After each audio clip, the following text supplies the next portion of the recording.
The train had smelled like coal smoke and desperation for 3 days straight.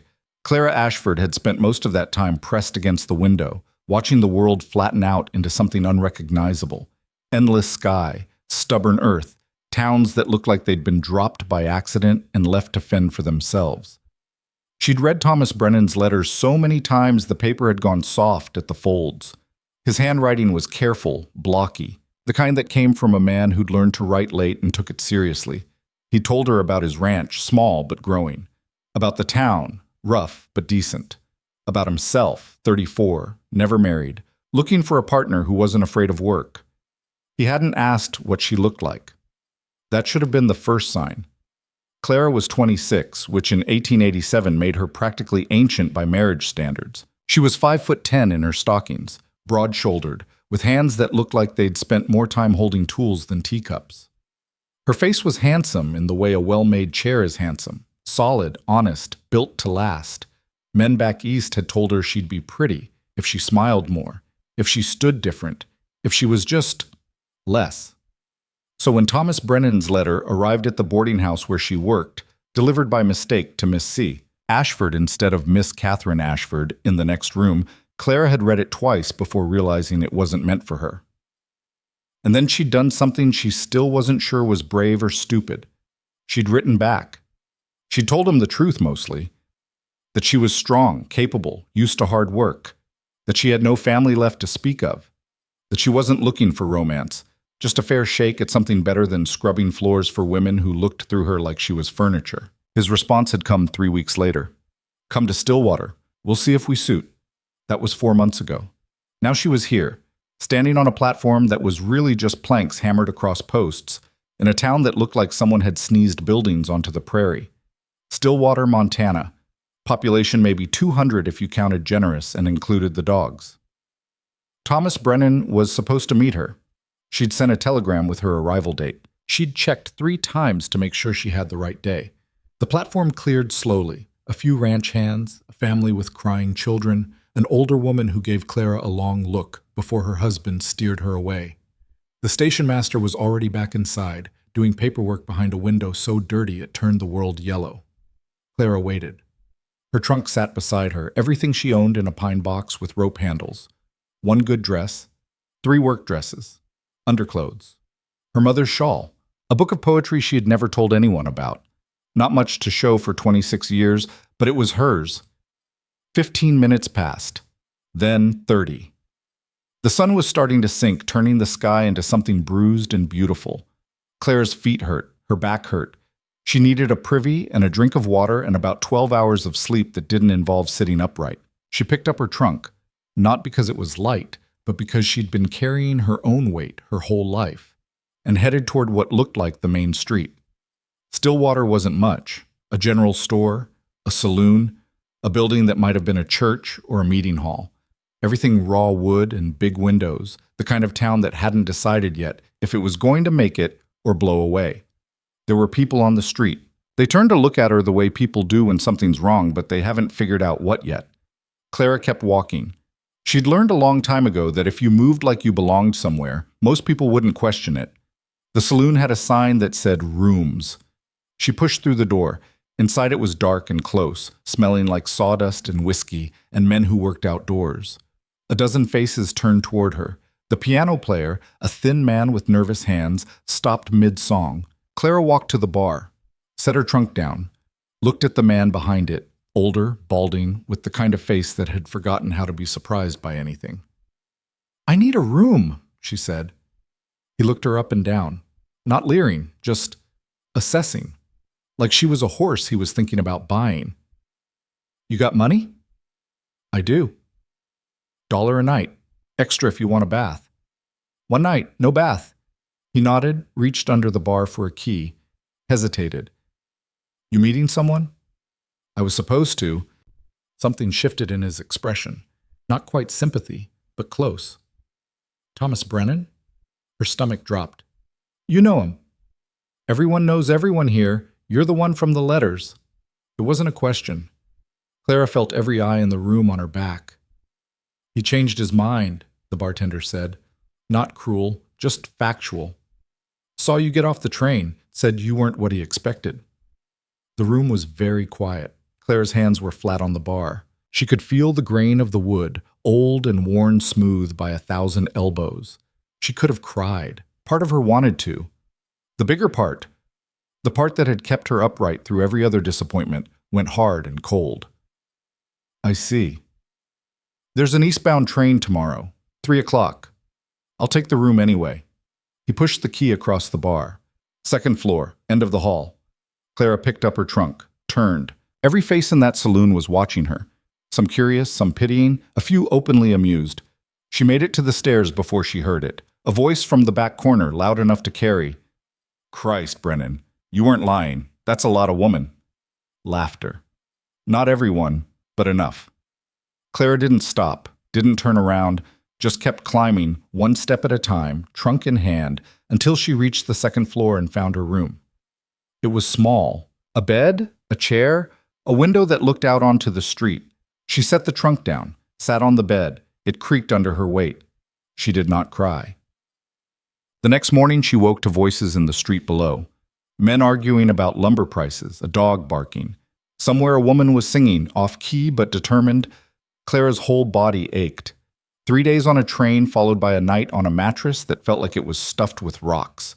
She sat up slowly, every muscle complaining. For a long moment she just stared at her trunk.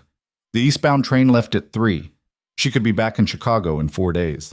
Back to the boarding house if they'd take her. Back to washing sheets and scrubbing floors and being invisible. She thought about Thomas Brennan, who'd written those careful letters, and then taken one look at her and decided she wasn't worth the trouble. She thought about the men in the saloon, laughing. She thought about every person who'd ever told her she was too much, too big, too plain, too strong, too proud, too stubborn, too much. Clara stood up, washed her face in the basin, put on her plainest dress, brown wool, sturdy, with sleeves she could roll up, braided her hair and pinned it tight. Then she went downstairs. The saloon was quieter in the morning, just a few men drinking coffee, sobering up or getting started depending on their day. The bartender looked up when she came down. Train's not till 3, he said. I know. She walked past him, out the door, into the street. Stillwater looked different in daylight, smaller, more possible. The buildings weren't buildings so much as frames. Good bones, bad finish. Half the storefronts had broken windows. The boardwalk had gaps you could lose a foot in. Clara stood there in the middle of the street, turning slow, taking inventory. A woman came out of the general store, short, round, maybe 50, with flour on her apron and suspicion in her eyes. Help you? I'm looking for work, Clara said. The woman's eyebrows went up. You're the one Brennan turned down. It wasn't a secret then. Fine. Clara was done with secrets. That's right. So why are you still here? Because I came a long way. Seems wasteful to leave without giving the place a fair chance. The woman studied her, really looked at her, in a way most people didn't. You any good with your hands? Better than most. My storeroom's a mess. Shelves are falling apart. Husband was supposed to fix them 6 months ago, but his back went out. You fix those, I'll pay you $1 and feed you lunch. $2 and I'll do it by noon. The corner of the woman's mouth twitched. Not quite a smile. Deal. Her name was Ruth Miller. Her husband was Henry. They'd been in Stillwater since the beginning, 4 years ago, when the railroad came through and someone decided this particular stretch of nothing was worth betting on. The storeroom was worse than advertised. Shelves sagging, nails rusted, whole sections held up by nothing but hope and 2x4s that had warped so bad they looked like they were trying to escape. Clara rolled up her sleeves. Ruth brought her tools. A hammer, a box of nails, a saw that had seen better days. You know what you're doing? My father was a carpenter. I helped him till I was 16. What happened when you were 16? He died. Typhoid. Ruth nodded. Didn't offer sympathy, just left her to it. Clara worked. It felt good to use her hands for something other than wringing out laundry. Good to have a problem she could fix with enough sweat and attention. She pulled down the worst shelves, salvaged what she could, measured twice, and cut once. By noon, she'd rebuilt half the storeroom. Her hands were filthy. Her dress was covered in sawdust. She felt better than she had in months. Ruth brought her lunch, bread and cheese, and something that might have been stew. They ate in the storeroom, sitting on crates. "You're faster than I expected," Ruth said. "I don't see the point in going slow." "Most folks around here think different. Town's full of men who can work. Not many who do."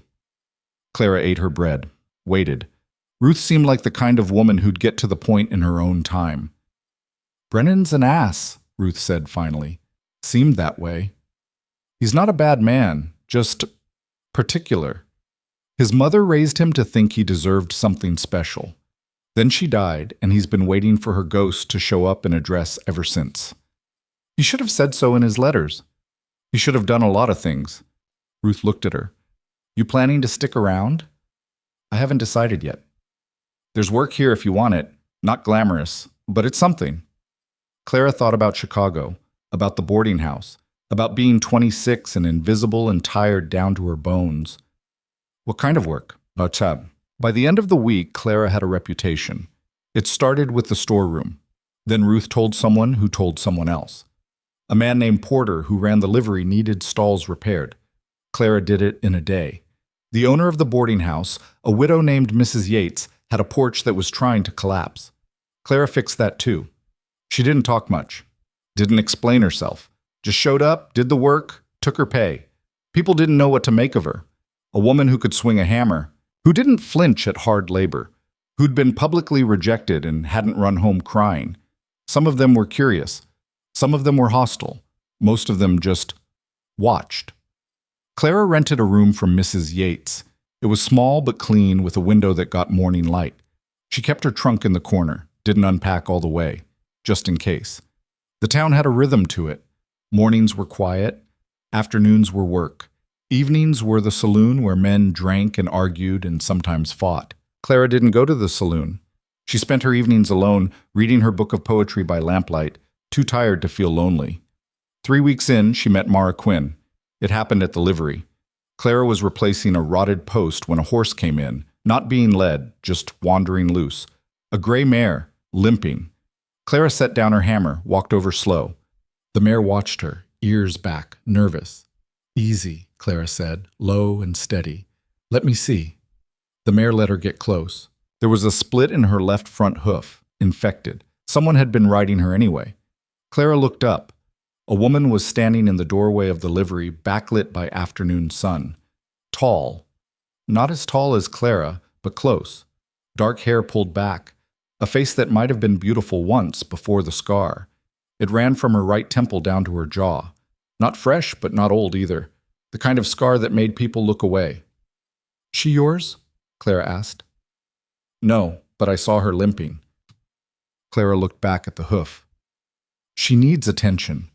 Whoever owns her doesn't deserve her." The woman came closer, moved like someone used to not being noticed. "You know horses?" "Some. You?" "Enough." She crouched down beside Clara, studied the hoof. "That's bad." "It is." They worked together without discussing it. Clara held the mare steady while the woman, Mara she said her name was, cleaned the wound. The mare flinched but didn't pull away. "She trusts you," Clara said. "She knows I won't hurt her." Mara glanced up. "You're the one from the train. Word travels. It's a small town. People talk." "Let them." Mara smiled. It changed her whole face. "You staying?" "For now." "Why?" Clara looked at the mare, at the split hoof, at the evidence of someone's carelessness. Because someone should. Mara Quinn had come to Stillwater 2 years ago. No one knew much about her except that she'd arrived alone, took a job at the boarding house, and kept to herself. The scar made people curious, but no one asked. In a town full of people running from something, you didn't pry. She and Clara fell into an easy friendship. Not because they had much in common. Clara was blunt where Mara was careful, loud where Mara was quiet. But they recognized something in each other. Two women who'd learned to carry weight alone. They ate lunch together sometimes when Clara was working near the boarding house. Mara would bring out sandwiches and they'd sit on the porch, not talking much, just being. "People are starting to respect you," Mara said one afternoon. Clara was fixing a broken step. "Some of them. More than that, I hear them talk.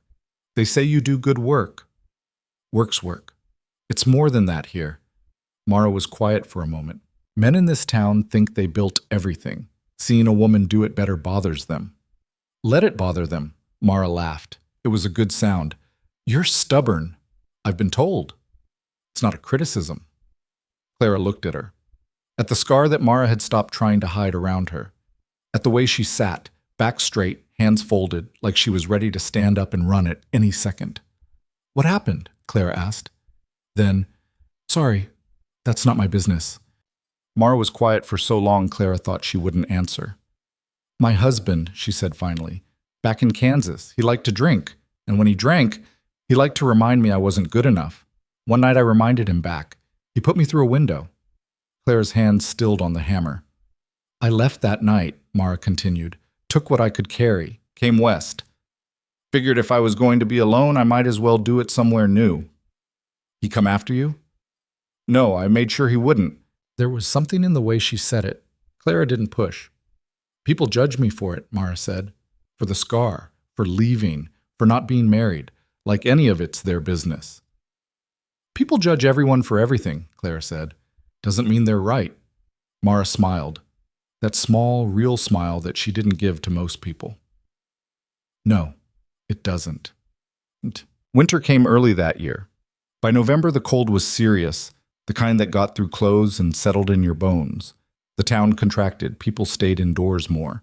Work slowed down. Clara had saved most of what she'd earned. She could have left, could have gone somewhere warmer, somewhere with more opportunity. But leaving felt like losing, and she'd lost enough. She took smaller jobs, chopping firewood, fixing windows before the real cold hit. Anything that kept her hands busy and her room paid for. One morning in early December, Ruth Miller found her in the saloon eating breakfast. There's a problem, Ruth said. Clara set down her fork. What kind? The orphan shelter, building at the edge of town. You've seen it. Clara had. A small structure, barely more than a cabin. It housed maybe a dozen kids, children whose parents had died or disappeared, left to the care of whoever felt charitable. What about it? Roof's failing. The cold gets in. Mrs. Shaw, who runs the place, asked the town council for help. They said they'd get to it in spring. Clara's jaw tightened. Those kids can't wait till spring. I know. That's why I'm talking to you. I'm not a roofer. But you know building, and you're the only person in this town who might actually give a damn. Clara thought about those kids. Thought about being cold. Thought about people who had the power to help but decided it could wait. I'll look at it, she said. The orphan shelter was worse than she expected. The roof was more patched than original material. Someone, probably multiple someones, had tried to fix it over the years, but they'd done it wrong. Now the whole thing was warped, leaking in 6 places, ready to collapse if the snow got heavy. Mrs. Shaw was a tired woman with kind eyes and hands that never stopped moving. She showed Clara around, apologizing for the state of things. We do our best, she said, but there's never enough money, never enough help. The kids watched Clara from doorways. Thin faces, old eyes, the kind of children who'd learned not to expect much. Clara climbed up on the roof, studied the damage. It wasn't just the roof, the whole structure was settling wrong. The foundation was failing on one side. The walls were starting to bow. This wasn't a repair job. This was a rebuild. She climbed down. Mrs. Shaw was waiting. Well? Clara didn't sugarcoat it. The roof's the least of your problems. The whole building's failing. You need new foundation work, new framing, new everything. Mrs. Shaw's face fell. We can't afford that. I know. Then what do we do? Clara looked at the building, at the kids watching from the windows, at the snow starting to fall. She thought about Chicago, about being small, about every time someone had told her she was too much. I'll do it, she said. Mrs. Shaw blinked. What? I'll rebuild it, for free. You can't. That's too much work for one person. Then I'll find help. Clara, even if you could, the materials alone, I'll figure it out. Mrs. Shaw stared at her. Why would you do this? Clara didn't have a good answer, just a feeling in her chest like a door opening. Because someone should, she said. Word spread fast. The woman from the train, the one Brennan rejected, was going to rebuild the orphan shelter. By herself. For free. People had opinions about the Okis. Some thought she was crazy. Some thought she was showing off. Some thought it was admirable but impossible. Thomas Brennan, when he heard, said she'd be lucky to get the foundation dug before giving up. Clara didn't care what they thought. She went to Ruth first. I need materials, lumber, nails, tools. I can't pay for all of it up front, but I can work it off. Ruth didn't hesitate. Take what you need. We'll figure out the rest.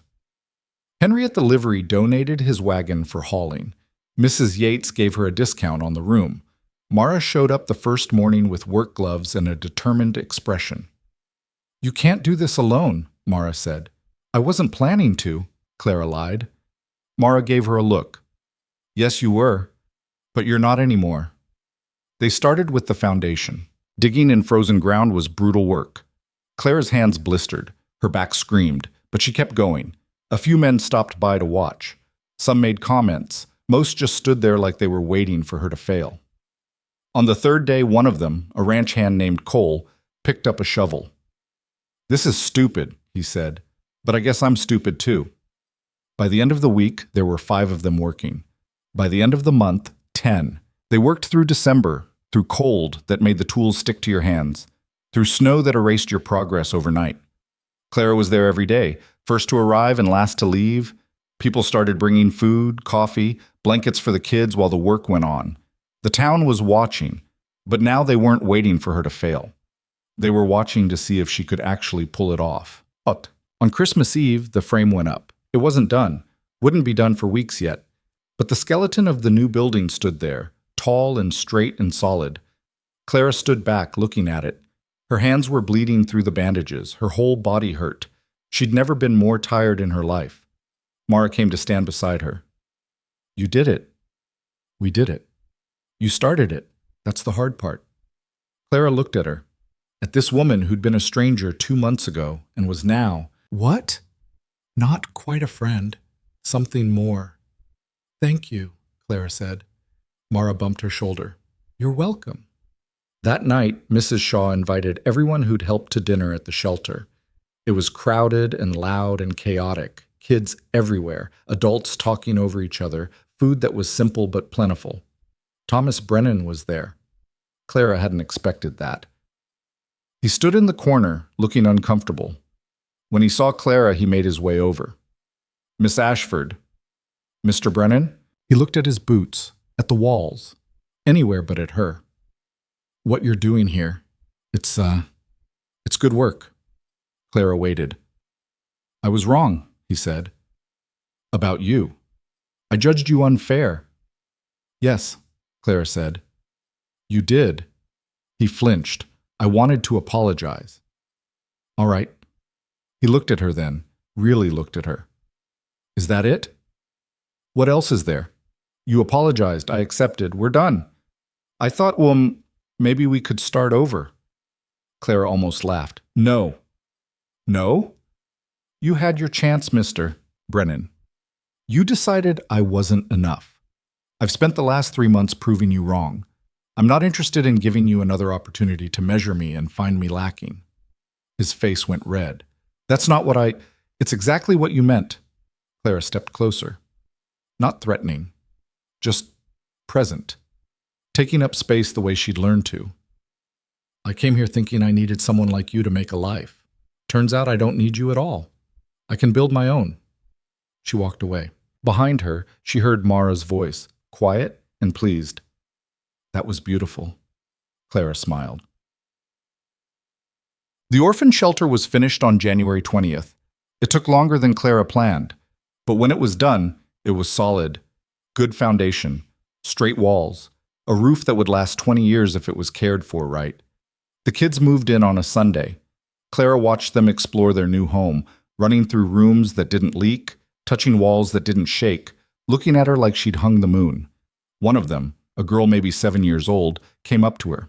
Thank you, she said solemnly. Clara crouched down. You're welcome. Are you magic? Clara laughed.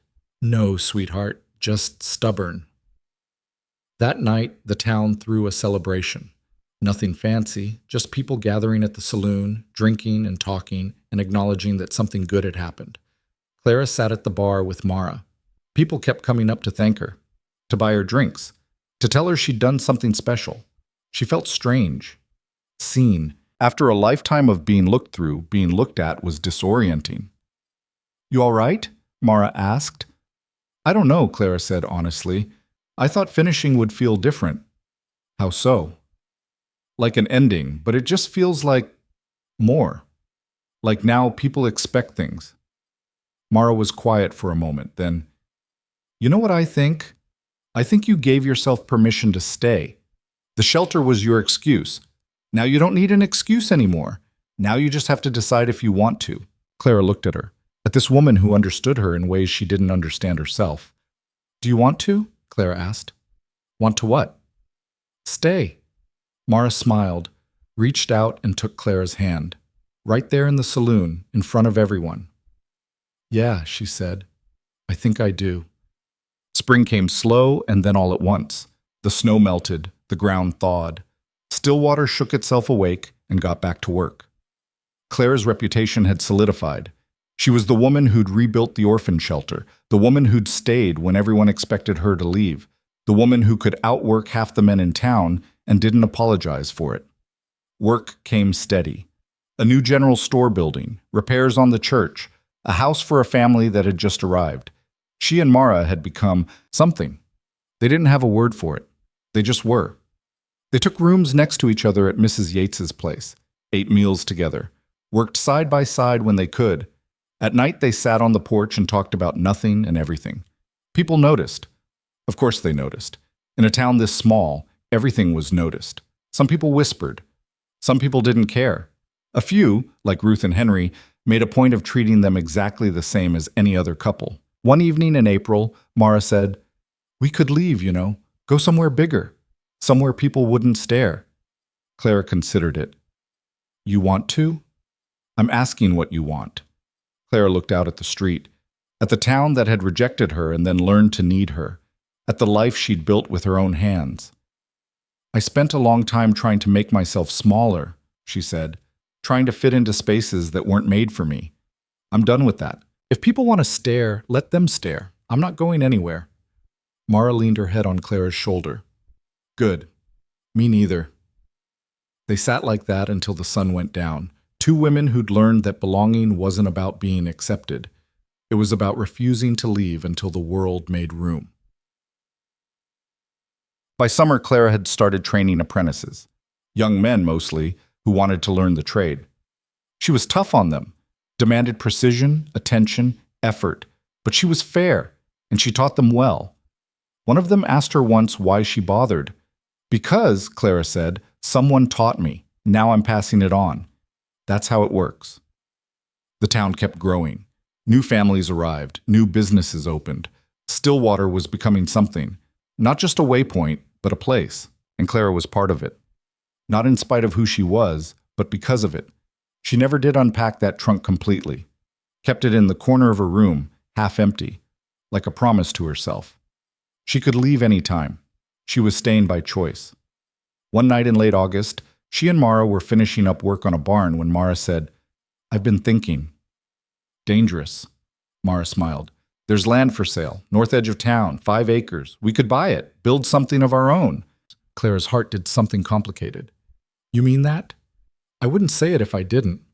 People would really talk then." "Let them." Mara turned to face her. "I spent too long hiding. I'm done with that too. I want a life, Clara, a real one, and I want it with you." Clara looked at this woman who'd seen her, who'd chosen her, who'd stood beside her when standing alone would have been easier. "Yeah," Clara said, "let's do it." They bought the land in September, started building in October. It wasn't easy. It never was. But they worked together, planning and arguing and laughing and building something that was theirs. The house went up slow. They did most of the work themselves, with help from some of Clara's apprentices. It was small, but well made. 2 bedrooms, a real kitchen, a porch that faced west so they could watch the sun go down. They moved in on a cold day in November, exactly 1 year after Clara had started work on the orphan shelter. That night, they sat on their porch, and looked out at the town below. You ever think about that train platform? Mara asked. Sometimes. You ever regret it, coming here? Clara thought about Thomas Brennan walking away, about standing there with her trunk and her ruined plans, about the men laughing in the saloon. She thought about everything that came after. No, she said. Not even a little bit. Mara took her hand.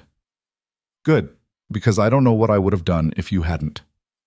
They sat like that, two women who'd been told they were too much, who'd built a life so solid the world had no choice but to make room. Below them, still water settled in for the night. Smoke from chimneys, lights in windows. A town full of people who'd learned that sometimes the ones you don't expect are exactly the ones you need. Clara had come here to marry a man who didn't want her. Instead, she'd built something better. She'd built a home. Winter settled in harder the second year. Clara had thought she knew cold, but Montana had a way of teaching you that you didn't know anything at all. The kind of cold that made your lungs hurt, that turned spit to ice before it hit the ground, that found every gap in every wall no matter how well you'd built. She and Mara kept the stove going day and night, burned through wood faster than Clara liked, but freezing wasn't an option. They'd wake up some mornings and find frost on the inside of the windows, their breath visible even under the quilts. This is miserable, Mara said one morning, huddled by the stove with a blanket wrapped around her shoulders. It's February. It'll break soon. You don't know that. I'm choosing to believe it anyway. Mara laughed, but it was tired. They were both tired. Winter did that. Wore you down until spring felt like something you'd imagined. Work had slowed to almost nothing. Too cold to build, too dangerous to be on roofs or scaffolding. Clara took whatever small jobs came up, fixing hinges, patching leaks from the inside, chopping enough firewood to keep half the town from freezing. It wasn't much, but it kept them fed.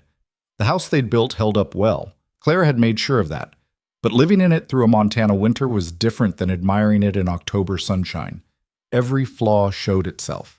The window in the kitchen didn't seal quite right. The back door stuck when the temperature dropped below zero.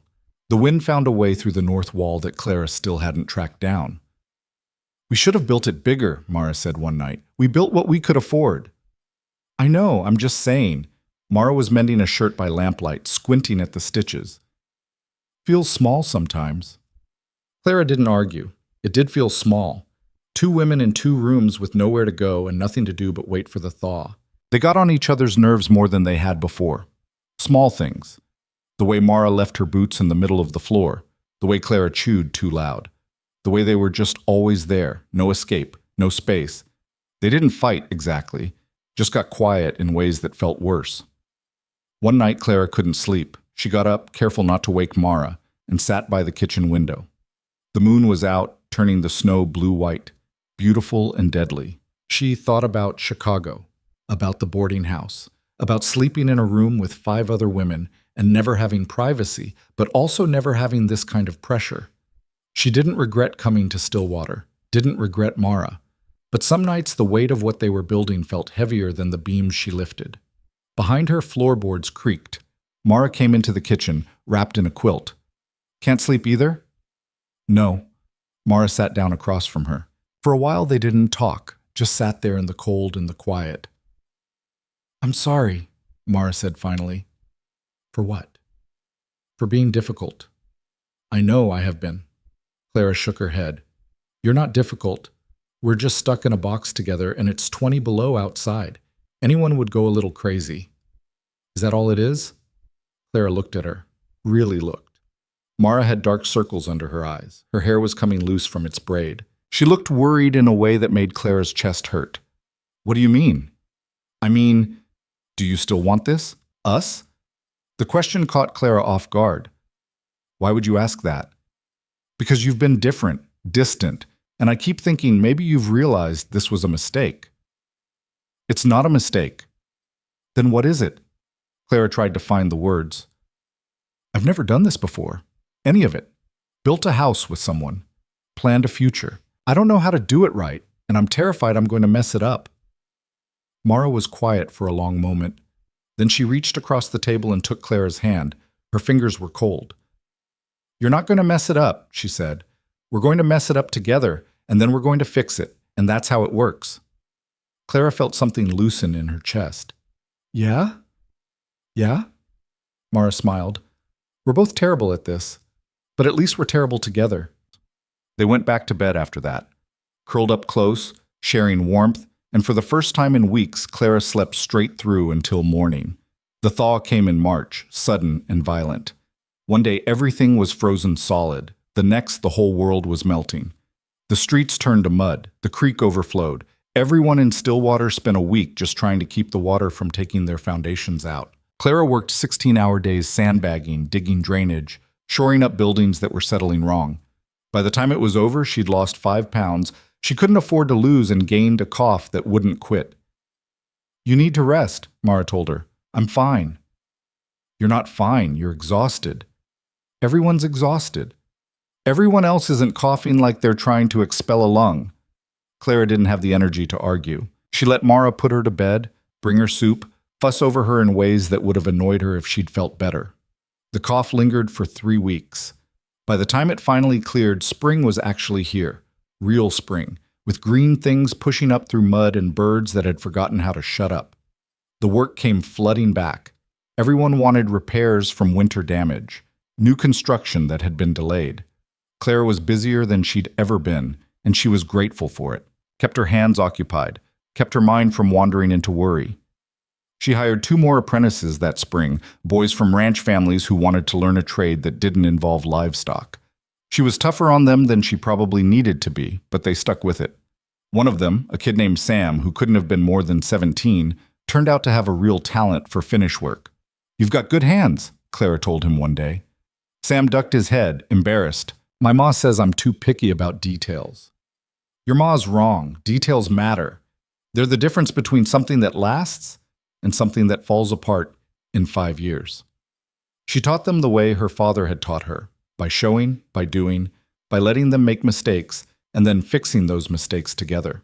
It felt good, passing on what she knew, like she was building something that would outlast her. Mara started a garden that spring.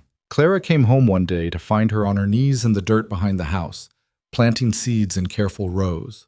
What's all this? Mara sat back on her heels, wiping sweat from her forehead and leaving a streak of mud. Vegetables. If we're going to stay, we might as well eat something other than salt pork and potatoes. You know how to garden? I'm learning. Mrs. Yates gave me seeds and instructions. She looked up at Clara, shading her eyes against the sun. You think it's stupid? No, I think it's smart. The garden became Mara's project the way building was Clara's. She spent hours out there, weeding and watering, talking to the plants like they could hear her. Clara would watch from the window sometimes. This woman she'd built a life with, on her knees in the dirt, making things grow. By May, the town was unrecognizable from the frozen waste it had been 3 months earlier. Everything green and alive and loud with possibility. New families kept arriving, people from back east looking for land, for opportunity, for whatever it was they thought they'd find out here. The town council started making plans. They wanted a real church, not just the converted meeting hall they'd been using. They wanted a proper school. They wanted to pave the main street, put in gas lamps, attract more business. Town's changing, Ruth said one afternoon. Clara was fixing a broken shelf in the store while Ruth did inventory. That what you want? Don't know yet. Change can be good, can also ruin things. Ruth marked something in her ledger. You worried? About what? About getting pushed out. You've made a place here, but if enough new people come in with money and ideas about how things should be, Clara had thought about it. Let them try. Ruth smiled. That's what I figured you'd say. But the worry was there, underneath. Clara had worked hard to prove herself, had spent a year and a half showing this town what she could do, but she knew how quickly things could shift. New people meant new judgments, new expectations, new ways of deciding who belonged and who didn't. She tried not to think about it too much, just kept working, kept building, kept showing up. In June, a man named Douglas Fairchild arrived in Stillwater with his family and a wagon load of money. He was from Boston, one of those men who'd made a fortune in shipping and decided to buy himself a piece of the frontier. He had plans. He told anyone who'd listen. Big plans. He was going to build a hotel, a real one, 3 stories, with glass windows and indoor plumbing and a dining room that could seat 50. People were impressed. This was exactly the kind of investment the town needed, they said. This would put Stillwater on the map. Clara listened and said nothing. Fairchild hired a crew from out of town. Brought in his own foreman, his own plans, his own way of doing things. The crew set up on the south end of the main street and started clearing ground. Clara was working on a house repair nearby when one of Fairchild's men came over. "You the woman builder?" "I'm a builder who's a woman, yeah." He looked her up and down, not quite sneering, but close. "Mr. Fairchild's looking for local labor. You interested?" "Doing what?" "Whatever needs doing." "Hauling, mostly. Heavy work." Clara set down her hammer. "I don't do hauling. I do carpentry." "We've got carpenters." "Then why are you asking?" He shrugged. "Thought you might want the work. Pays decent." "I've got work." He smirked. "Suit yourself. Just seemed like you'd want to be part of the big project in town. But if you'd rather stick to patching up old ladies' porches."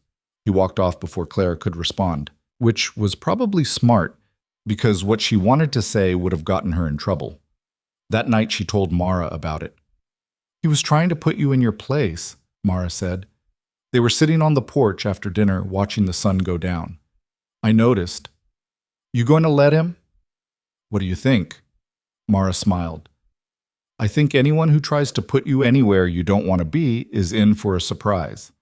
The hotel construction became the talk of the town. Everyone had an opinion. Some people thought it was exactly what Stillwater needed, proof they were becoming a real town, not just a stopping point. Others thought Fairchild was too slick, too fancy, bringing in outsiders instead of using local people. Clara watched the work when she passed by. The crew was fast, she'd give them that. But they were sloppy, cutting corners, using green wood that would warp, setting posts in ground that hadn't been properly prepared. She mentioned it to Ruth. "Should you say something?" Ruth asked. "To who? Fairchild? He's not going to listen to me." "Might listen if the building falls down." "It's not going to fall down. It's just not going to last as long as it should." But it bothered her. Bothered her that people were so impressed by speed and shine that they didn't notice the poor workmanship underneath. Bothered her that this was what the town valued. Someone from back east with money and confidence. Not the people who'd been here all along doing the work. In July, one of the hotel walls collapsed. No one was hurt, thank God, but it happened in the middle of the day, in front of half the town. One minute the wall was standing, the next it was just a pile of boards and dust. Fairchild was furious. Blamed his foreman.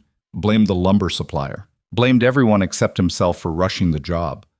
The town council called a meeting. They wanted answers. Wanted to know if the project was safe to continue. Clara didn't plan to go. It wasn't her problem, but Mara insisted. "You need to be there," she said. "Why?" "Because you know what went wrong. And because if you're not there, Fairchild's going to spin this however he wants." The meeting was packed. Every bench in the hall was full, people standing in the back and along the walls. Fairchild stood at the front, smooth and confident, explaining that the collapse was a fluke. "Bad lumber," he said.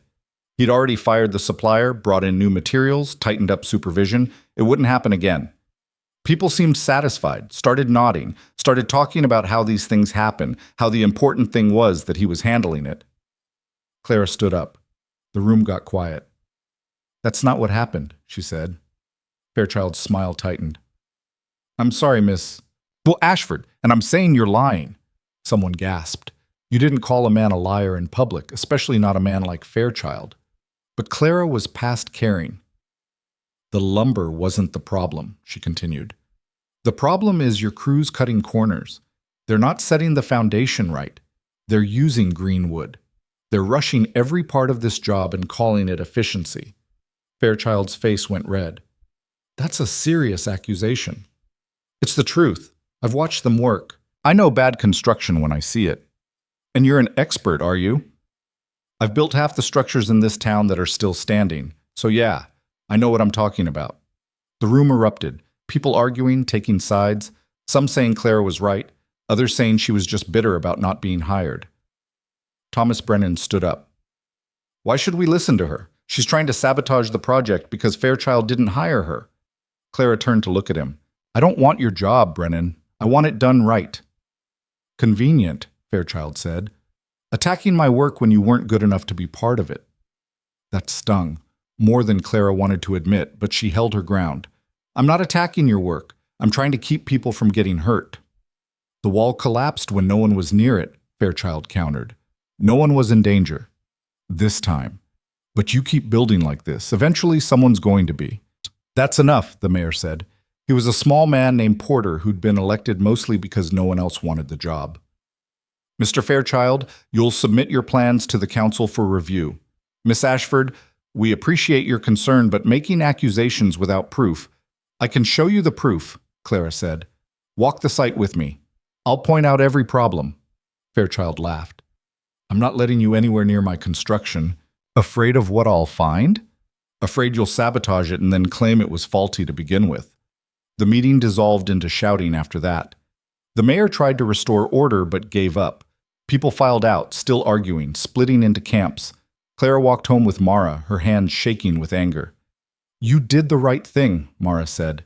Did I? Because it doesn't feel like it. You told the truth. That's all you can do. But Clara wasn't sure truth was enough. Not in a town that wanted progress more than it wanted safety. Not when the person offering progress had money and connections and a smile that made people forget to ask hard questions. Over the next week, Clara lost 3 jobs. People who'd hired her suddenly decided they'd wait. Or they'd found someone else. Or they just weren't ready yet. She knew what it was. Fairchild had influence. Had made it clear that people who sided with Clara were against the future of the town. This is ridiculous, Sam said. He was one of Clara's apprentices, the one with the good hands. Everyone knows you're right. Knowing and saying are different things. So what do we do? Clara looked at him. At this kid who'd trusted her enough to learn from her. Who'd stuck with her even when it would have been easier not to. We keep working, she said. We do the jobs we have. We do them right. And we wait. For what? For them to remember why quality matters. But waiting was hard. Harder than Clara had expected. She watched Fairchild's hotel go up, watched the crew make the same mistakes over and over, watched the town praise progress while ignoring the cracks. Mara's garden started producing in late July. Tomatoes first, then beans, squash, carrots. They ate better than they had in months. Mara would bring in vegetables still warm from the sun and cook them with the same care she put into everything. We could sell the extra, Mara said one night. To who? The hotel. Once it opens, they'll need suppliers. Clara looked at her. You want to work with Fairchild? I want to eat. And if his hotel guests want fresh vegetables, I'll sell them fresh vegetables. Doesn't mean I agree with how he builds. It made sense. Practical sense. But it still felt like compromise in a way that made Clara uncomfortable. Do what you think is right, Clara said finally. Mara studied her face. You're angry. I'm not angry at you, but you're angry. Yeah, I'm angry. At Fairchild? At all of it. At this town for choosing shine over substance. At people for being so easily impressed. At myself for caring. Mara moved closer, took Clara's hands. You care because you've put everything into this place. You've earned the right to be angry when it doesn't value that. Doesn't change anything. No, but it means you're not wrong for feeling it. They sat like that for a while, holding hands across the table, 2 women trying to figure out how to keep building when the ground kept shifting under them. The hotel opened in September with a party that the whole town attended. Clara didn't want to go, but Mara convinced her. We live here, Mara said. We're part of this place whether Fairchild likes it or not. We show up. We hold our heads high. We don't hide. So they went. The hotel was impressive, Clara had to admit. 3 stories of painted wood and glass windows, with a dining room that actually did seat 50, and a lobby with a chandelier brought in from Denver. Fairchild had spared no expense. It looked like something from back east, dropped into the frontier and told to make itself at home. People were dressed up as much as they could manage. The women in their best dresses. The men in suits that had been packed away for special occasions. Everyone trying to look like they belonged in a place this fancy. Clara wore the same dress she'd worn to the orphanage dedication. Mara had made her put her hair up instead of braiding it. She felt awkward, out of place, like a workhorse in a show ring. Fairchild was holding court in the lobby, accepting congratulations. When he saw Clara, his smile went tight. Miss Ashford, surprised to see you here. I live here, Clara said, same as everyone else. Of course. I'm glad you came. I hope this shows you what real progress looks like. Clara bit back what she wanted to say. It's impressive. High praise from you. He turned to the man next to him. Miss Ashford had concerns about our construction methods, but as you can see, everything turned out fine. The man nodded, clearly not knowing or caring about the context. Clara and Mara moved away, found a corner where they could watch without being watched. Ruth and Henry were there, Mrs. Shaw from the orphanage. Some of the ranch families, people Clara knew, people she'd worked with, but there were new faces too. People who'd just arrived, drawn by news of the hotel. People who looked at Stillwater and saw opportunity, who looked at Clara and saw, what? Someone who'd been here before them? Someone in the way? You all right? Mara asked quietly. Fine. You're clenching your jaw. Clara forced herself to relax. It's a lot of people. We can leave. Not yet. Like you said, we don't hide. The dinner was served in shifts since not everyone could fit at once. Clara and Mara ended up at a table with people they didn't know well. A couple who'd just bought land north of town, a merchant opening a new store, a man who said he was thinking about starting a newspaper. The talk was all about the future, about how Stillwater was positioned perfectly to become the major hub for the whole territory, about bringing in the railroad, attracting investors, making this a real city. Clara listened and ate her roast beef and tried not to think about how none of these people had been here 2 years ago, when the town was just a handful of buildings and a dream. After dinner, there was dancing. Not Clara's thing, but she stood on the sidelines with Mara and watched. Young couples spinning around the floor, older folks doing stiff waltzes, everyone trying to pretend they were somewhere fancier than a frontier town in Montana. Thomas Brennan asked Mara to dance. Clara saw Mara's hesitation. Saw her look over, asking permission without words. Go ahead, Clara said. Mara gave Brennan her hand. He led her onto the floor. They danced one song, proper distance between them, nothing romantic, just polite. When the song ended, Brennan brought Mara back to Clara. He nodded at Clara, awkward. Thank you for the dance, Mrs. Quinn. He walked away. Mara looked at Clara.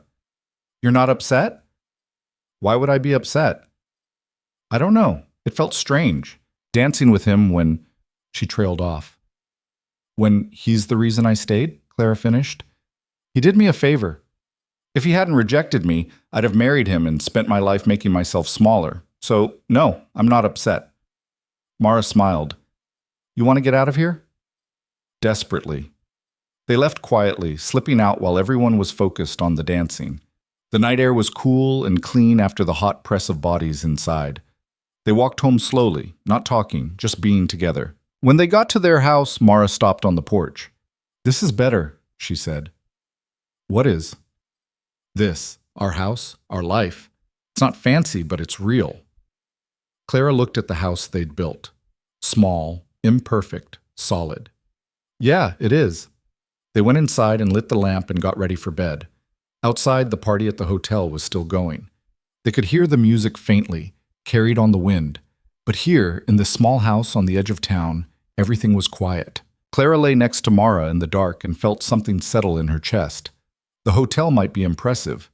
Fairchild might have money and plans and the town's admiration, but Clara had this, had built this, and no amount of shine could diminish that. In October, the first snow came early, just a dusting, gone by noon, but it was a reminder that winter was coming, ready or not. Clara started preparing, chopping extra wood, checking the seals on the windows, making sure the stove was in good repair. All the things you did when you knew what was coming and respected it enough to get ready. She'd learned that much from her first Montana winter. You didn't fight the cold, you prepared for it, you respected it, you survived it, and when spring came again, you were still standing. The first real problem with Fairchild's hotel showed itself in November when the chimney started smoking into the third-floor rooms instead of out the top. Guests complained. Fairchild brought in his crew to fix it, but whatever they did made it worse. By the end of the week, the whole third floor was uninhabitable. Clara heard about it from Ruth, who heard it from her cousin, who worked in the hotel kitchen. He's blaming the mason, Ruth said. Says the man didn't build the flue right. Did he? How would I know? You're the one who understands this stuff. Clara didn't say anything. She'd warned them, had stood up in that meeting and told them exactly what would happen if they kept cutting corners. Nobody had wanted to listen. "You going to help?" Ruth asked.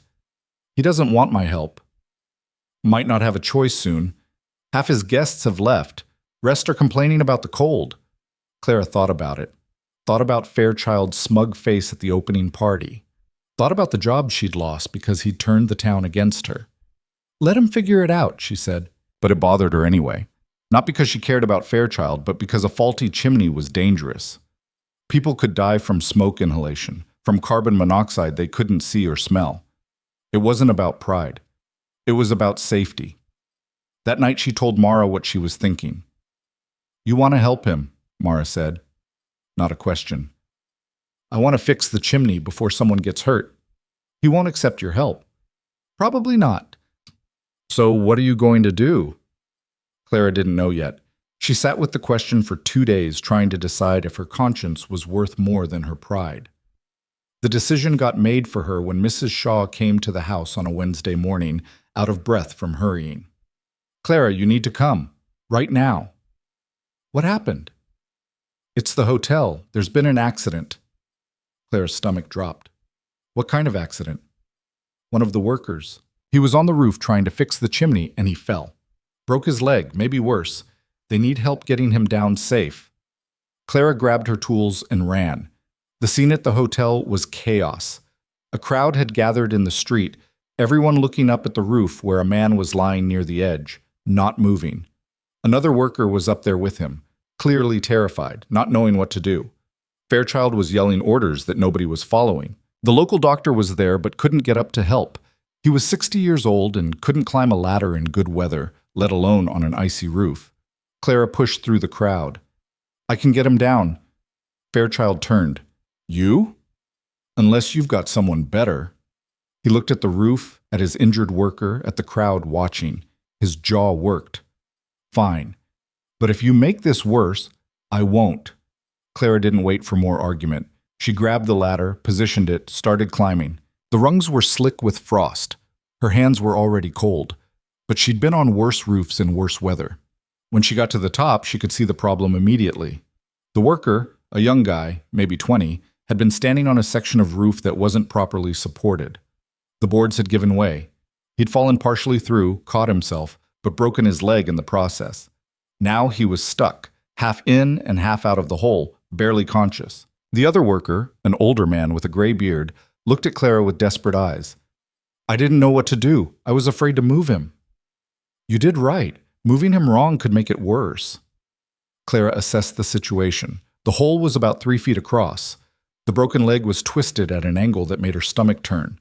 They needed to stabilize him before they could get him down. "What's your name?" Clara asked the older man. "Frank?" "Okay, Frank. I need you to hold him steady while I get some boards under him. Can you do that?" "I think so." "Don't think. Either you can or you can't." "I can." Clara pulled boards from her tool belt, positioned them across the hole. It wasn't perfect, but it would distribute the weight enough to keep him from falling through. Then she carefully, slowly, moved the injured man onto the boards. He screamed when his leg shifted. Clara's hand shook, but she didn't stop. "I know it hurts," she said. "We're going to get you down. Just hold on." It took 20 minutes to rig up a way to lower him safely. Clara used rope, boards, and every bit of knowledge her father had taught her about leverage and weight distribution. Frank helped where he could. The crowd below was silent, watching. When they finally got the injured man to the ground, the doctor took over.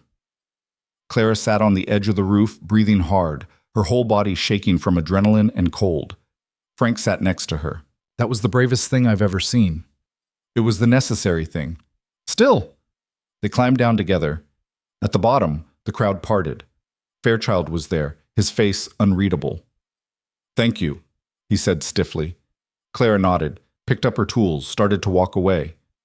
"Wait." She turned.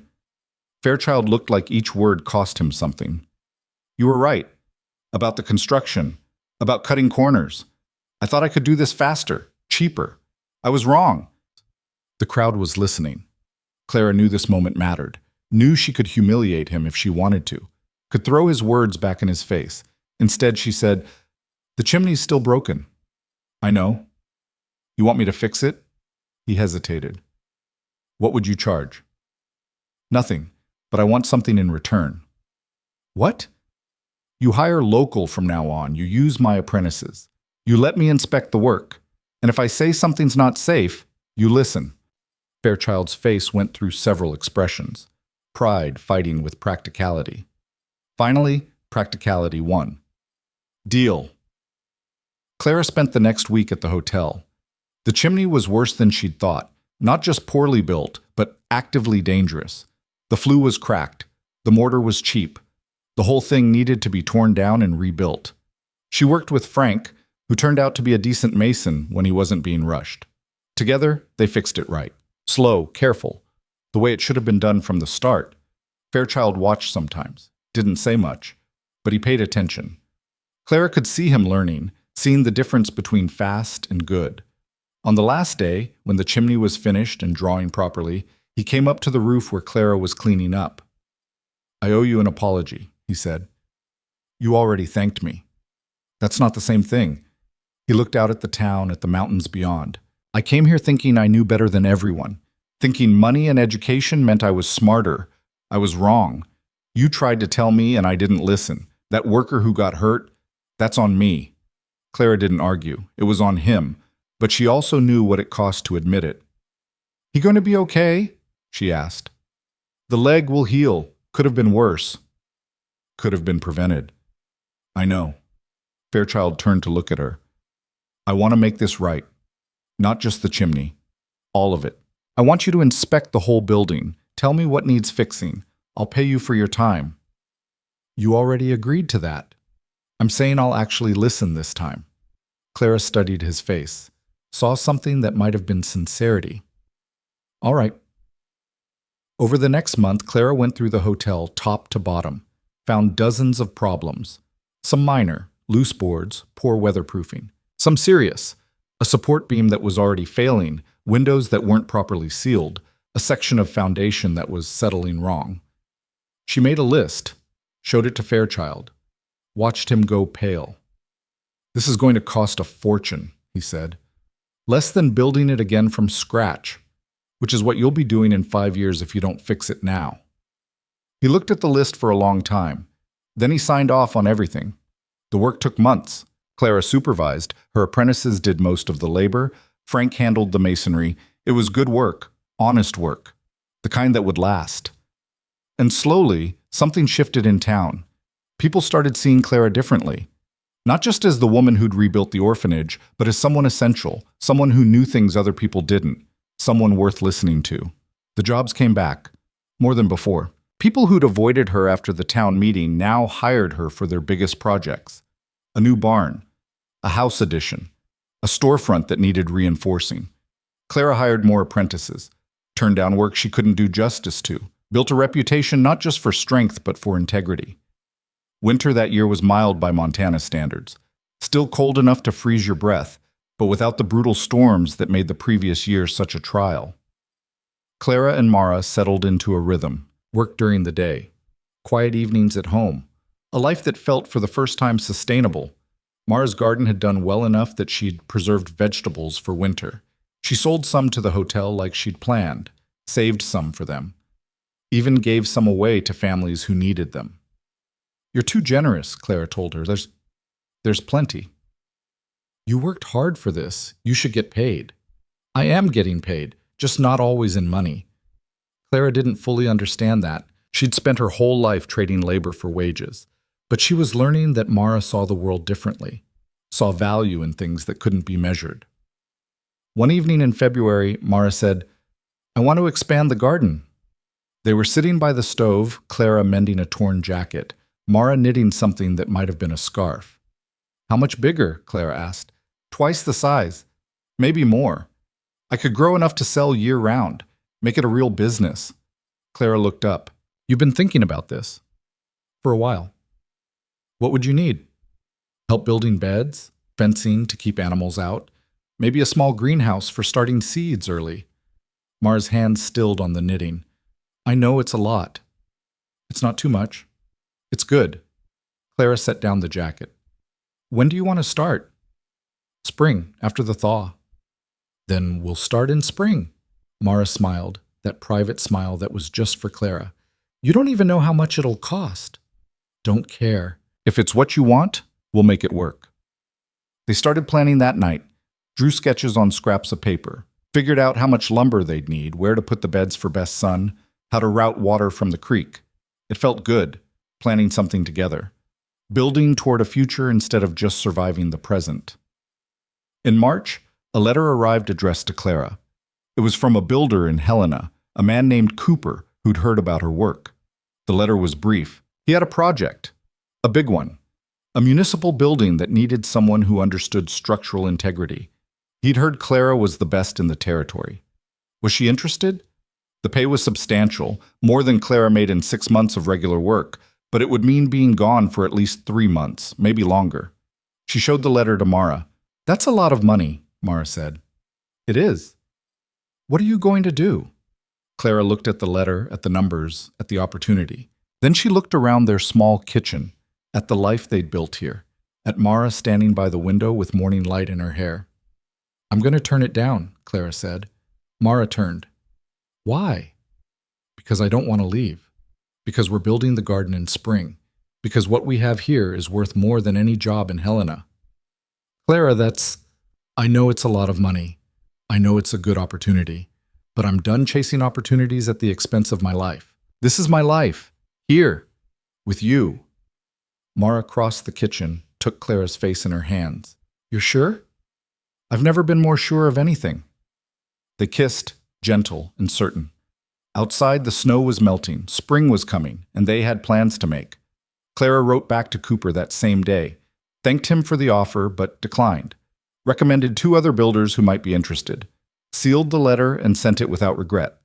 The garden expansion started in April. Clara built raised beds with her apprentices, teaching them about drainage and soil composition.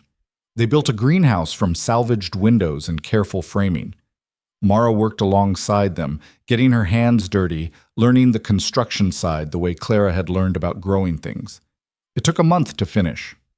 When it was done, the garden was nearly a 1/4 acre, bigger than most people's whole lots. Mara planted with the same care she did everything. Rows of vegetables, herbs along the edges, even flowers in one corner.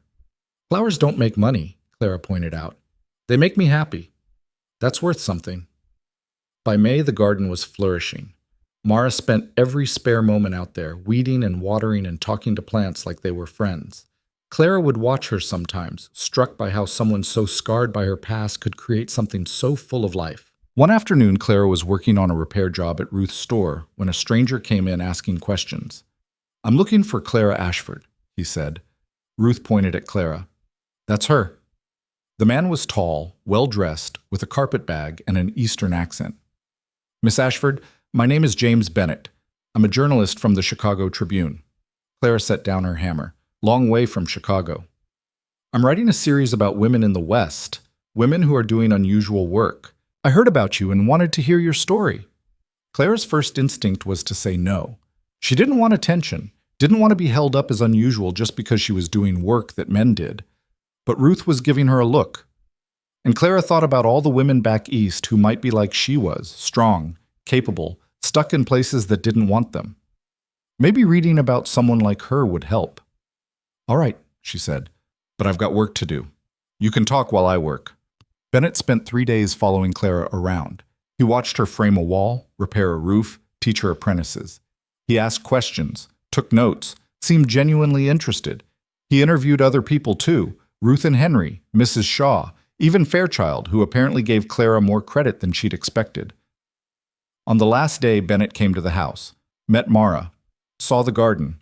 Clara watched him taking it all in, trying to figure out how to write about 2 women living together in a way that wouldn't get them run out of town. We're not a secret, Mara said quietly, but we're not a scandal either. We're just living our lives. Bennett nodded. I understand. Clara didn't know if he did or not, but when the article came out 2 months later, Ruth got a copy sent to her. It was fair, honest. It talked about Clara's work, her skill, her determination. It mentioned Mara and the garden in passing, described them as business partners, which was true enough and safe enough. What surprised Clara was the ending. Bennett had written, "In a territory that prides itself on rugged individualism, Clara Ashford stands out not for being different, but for being exactly what the frontier needs, someone willing to build something that lasts." Ruth read it aloud in the store. By the end, she was crying. "What's wrong?" Clara asked. "Nothing's wrong. I'm proud of you, you stubborn fool. This whole town should be proud of you." The article brought more attention. People from other towns started coming to Stillwater specifically to hire Clara. She turned down most of it, still didn't want to travel, didn't want to leave what she'd built. But she took on a few bigger projects, a school in the next county, a bridge that needed reinforcing, work that challenged her, that let her prove what she could do. Her apprentices were becoming skilled builders in their own right. Sam, the one with the good hands, finished his training that summer. Clara offered him a partnership instead of just wages.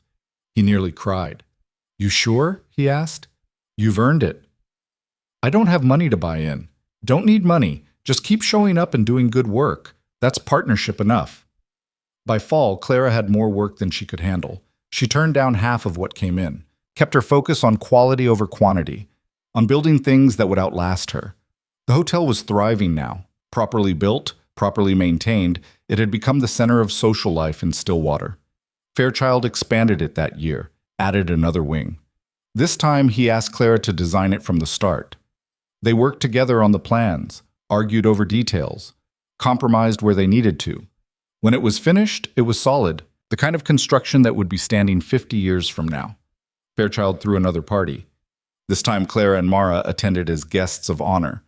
Fairchild gave a speech, thanked Clara publicly, admitted in front of everyone how wrong he'd been. "I thought I was bringing progress to Stillwater," he said. "Turns out progress was already here. I just needed to stop talking long enough to see it."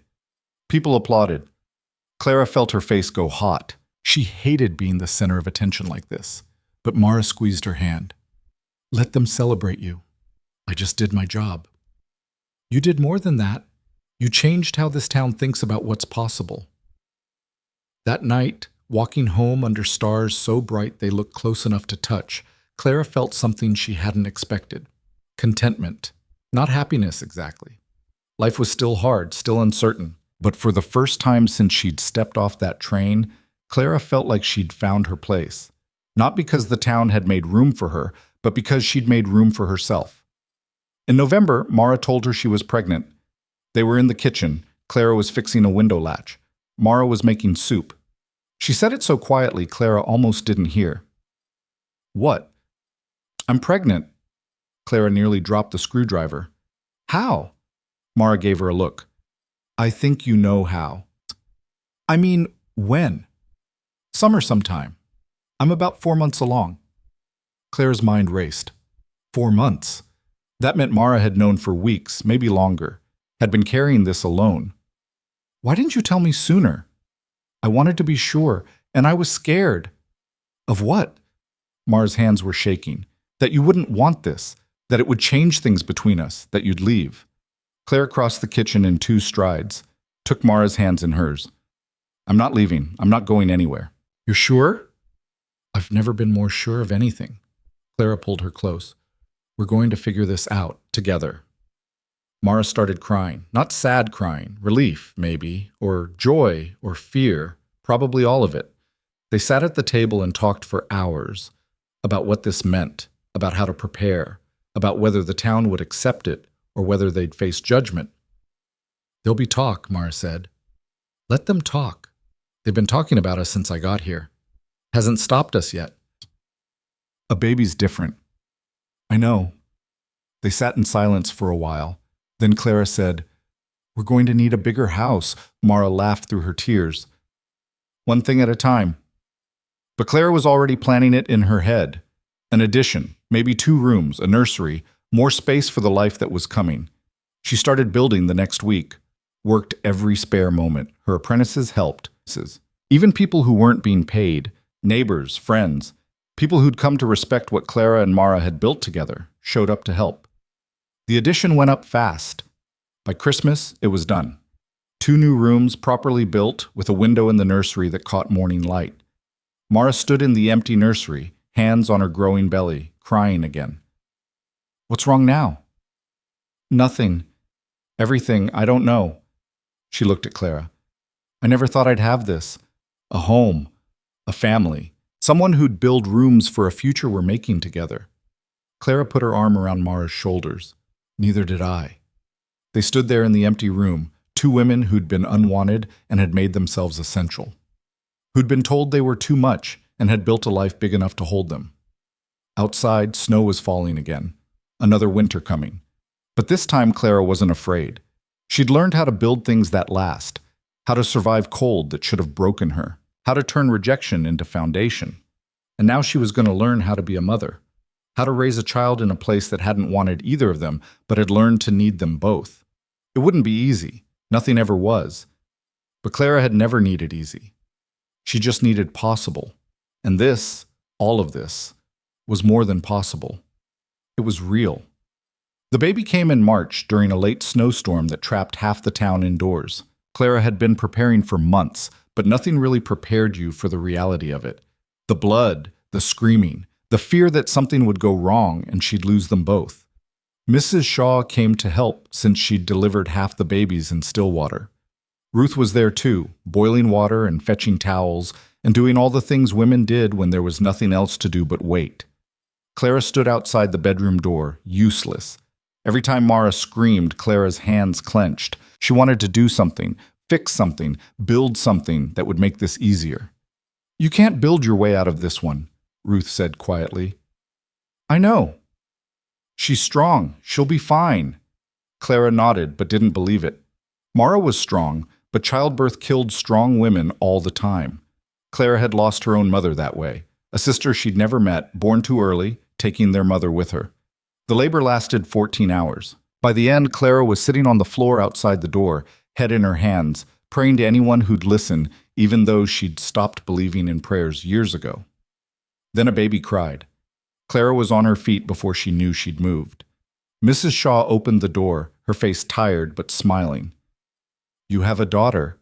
Clara pushed past her into the room. Mara was propped up against pillows, pale and exhausted, and holding a tiny red-faced thing wrapped in cloth. She looked up when Clara came in. We did it, Mara whispered. Clara sat on the edge of the bed, hands shaking. The baby was so small, impossibly small. Clara was terrified to touch her. Go on, Mara said. She won't break. Clara took the baby carefully, like she was made of glass. The weight of her was startling, solid and real. She had a shock of dark hair and eyes that weren't quite focusing yet. She made small noises, not crying, just existing. What do we call her? Clara asked. They'd talked about names but never settled on one. Now, looking at this tiny person who'd just fought her way into the world, Clara knew. Emma, she said. After my mother, Mara smiled. Emma Ashford Quinn. That's a lot of name for such a small person. She'll grow into it.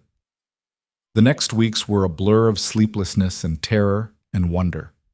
Emma cried at all hours, needed feeding constantly. Clara had no idea what she was doing. Neither did Mara, really, but she figured it out faster. Clara went back to work after a week because they needed the money. Left Emma with Mara during the day, came home exhausted to a baby who needed attention and a partner who was even more exhausted. They fought more than they had in years, stupid fights about nothing, about whose turn it was to change the diaper, about whether the baby was too hot or too cold, about Clara tracking mud through the house because she was too tired to remember to take off her boots. I can't do this, Mara said one night. It was 2 a.m. Emma had been crying for an hour. Nothing helped. Can't do what? Any of it. I'm so tired I can't think. I can't remember the last time I slept more than 2 hours straight. I love her, but I don't know what I'm doing, and I'm so scared I'm doing it wrong. Clara took Emma, walked her around the kitchen like she'd done 100 times already. You're not doing it wrong. You don't know that. I know you're trying. That's all we can do. What if trying's not enough? Clara didn't have an answer for that. Just kept walking, bouncing Emma gently, humming a tune her father used to hum when she was small. Slowly, Emma's crying faded to whimpers, then to small sighs, then nothing. She was asleep, her tiny face peaceful in a way that made Clara's chest hurt. Mara was crying quietly at the table. Clara sat down beside her, still holding Emma. We're going to figure this out, Clara said. How do you know? Because we've figured out everything else. This isn't different. It feels different. I know. They sat there in the dark kitchen, holding their daughter between them. Two women who'd never planned for this, trying to become parents anyway. By April, things settled into something that almost looked like routine. Emma still didn't sleep through the night, but she was crying less. Mara was getting better at reading her signals. Clara was learning that she couldn't fix everything with her hands, but she could at least hold her family together while they figured it out. The town's reaction to Emma was mixed. Some people were openly critical. Two women raising a child. What kind of life was that? Others were supportive. Ruth and Henry brought gifts. Mrs. Shaw checked in regularly. Even Fairchild sent over a cradle he'd had made, expensive wood with carved details. Thomas Brennan showed up one afternoon while Clara was working on a storefront repair. He stood there watching her work, not saying anything. Finally, Clara stopped. You need something? Heard about the baby. Word travels. People are talking. People always talk. Clara picked up her hammer again. That all you came to say? I came to say congratulations. Clara looked at him, really looked.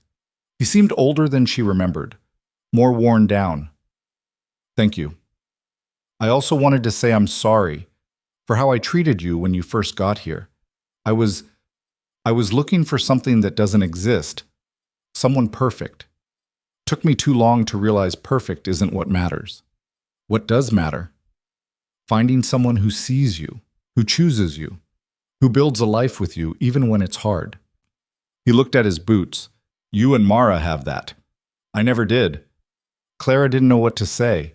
After a moment, Brennan tipped his hat and walked away. That night she told Mara about it. You think he's lonely? Mara asked. She was feeding Emma, who was eating like she'd never been fed before. Probably, but that's not our problem.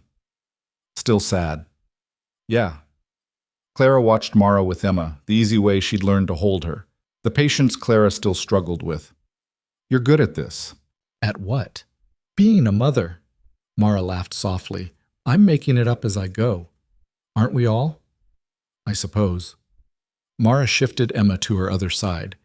You ever think about how different our lives would be if you'd gotten back on that train? Clara thought about it sometimes. Thought about the version of herself who'd gone back to Chicago, defeated and small, who'd spent the rest of her life scrubbing floors and being invisible. I think about how close I came, Clara said, how one choice changed everything. You don't regret it? Not for a second. Summer came hot and dry. The garden struggled despite Mara's best efforts. The creek ran low. Clara's work picked up as buildings needed repairs from the heat, warped wood, cracked foundations from the ground shifting, roofs that needed replacing. She hired another apprentice, a girl this time.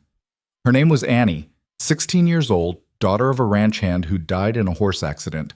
She needed work, needed skills, needed someone to teach her that she could do more than marry and have babies if she didn't want to. The other apprentices weren't sure about working with a girl. Clara made it clear that anyone who had a problem could leave. She works like anyone else, Clara said. She learns like anyone else. You got an issue with that? The door's right there. Nobody left. Annie was good, quick learner, not afraid of hard work. Clara saw herself in the girl, that hunger to prove yourself, to be more than what people expected. One afternoon they were working on a barn repair together, just the two of them. Annie had been quiet all day. Something on your mind? Clara asked. Can I ask you something? Sure. How did you know that you could do this? Build things, I mean. Clara thought about it. My father taught me. Showed me that being good with your hands wasn't just for men.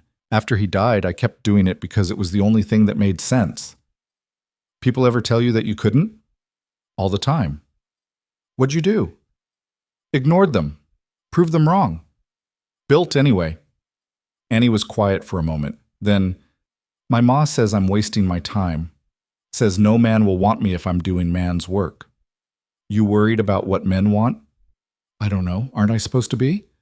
Clara set down her hammer. Looked at this girl who was standing at the same crossroads Clara had stood at 20 years ago. Listen to me, Clara said. You're 16. You've got your whole life ahead of you. You can spend it trying to be what other people want, or you can figure out who you are and build from there. But I'll tell you right now, the people who matter won't care whether you're doing man's work or woman's work. They'll just care that you're doing good work. You really believe that? I married a woman and we're raising a baby together in a frontier town.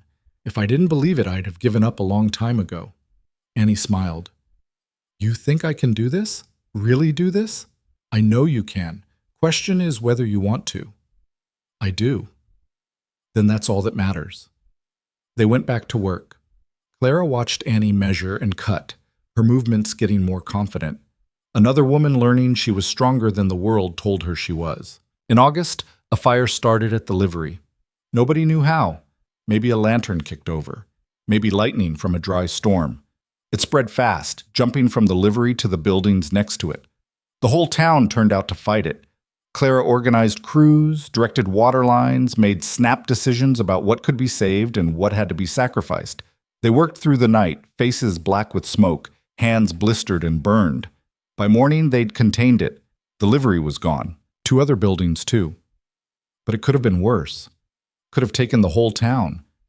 Clara sat on what used to be a fence post, too tired to stand.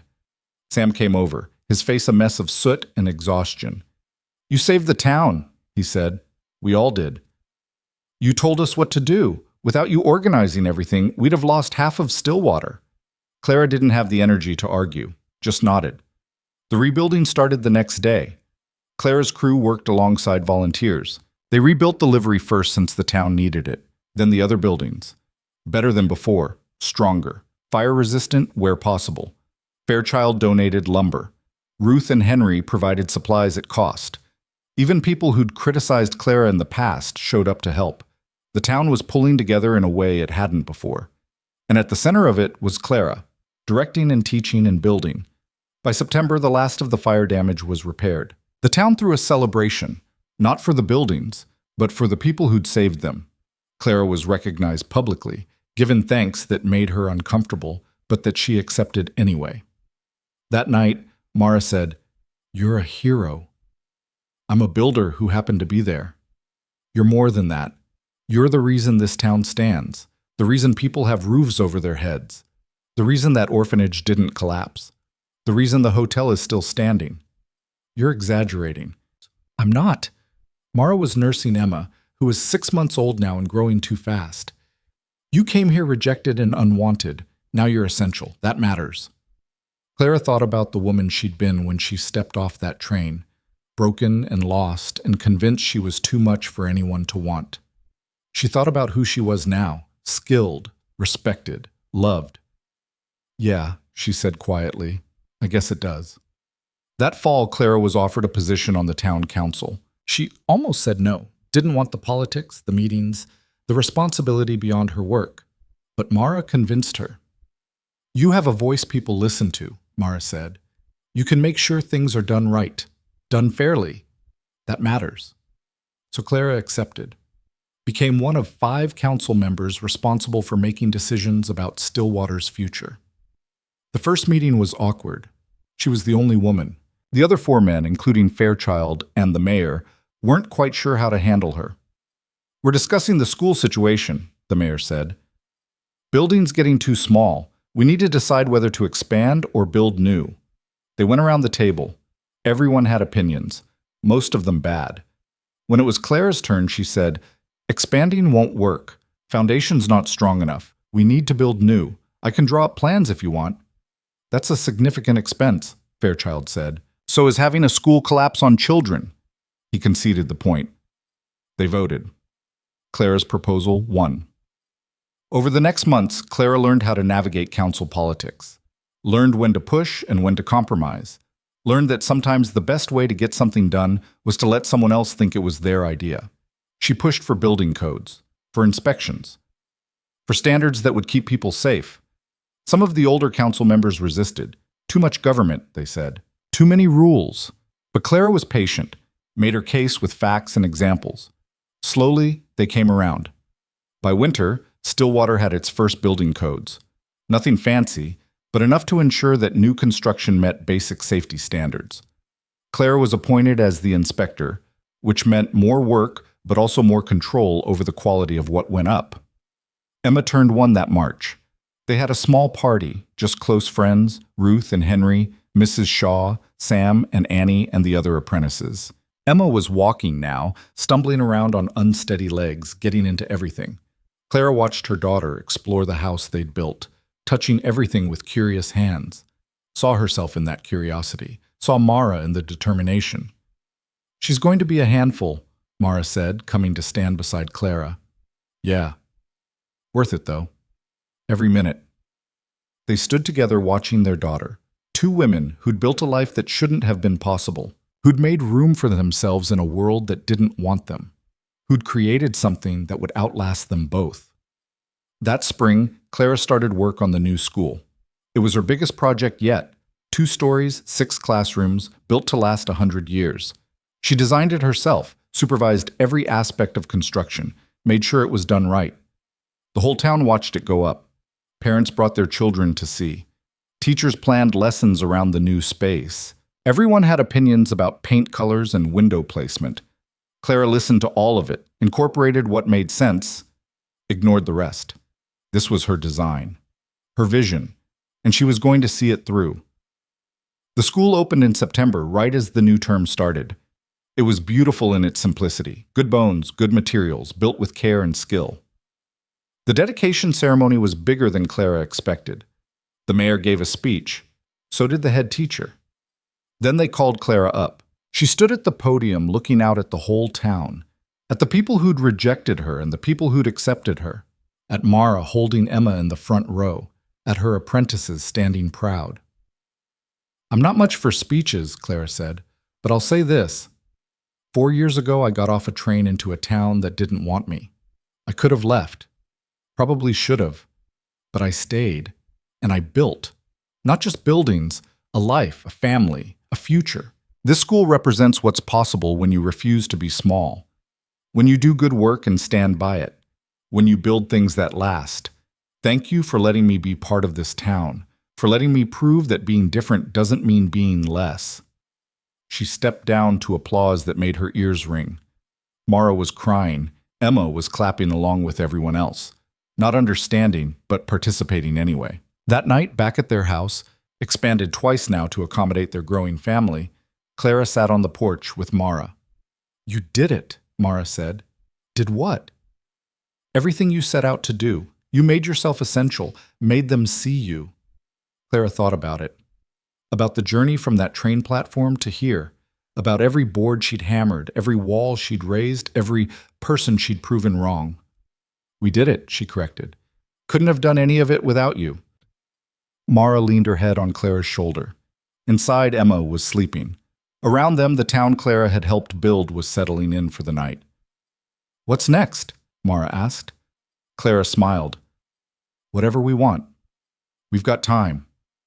And they did. Years of it stretching ahead, years to build and grow and raise their daughter, years to prove that 2 women who'd been told they were too much could create something beautiful together.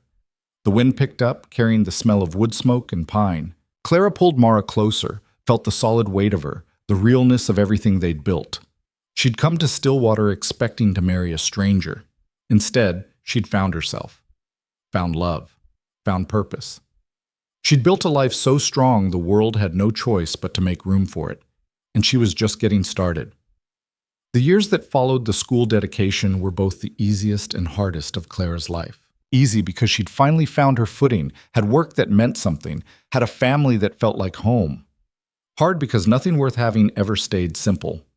Emma grew fast, too fast. By the time she was 3, she was talking in full sentences, asking questions Clara didn't know how to answer.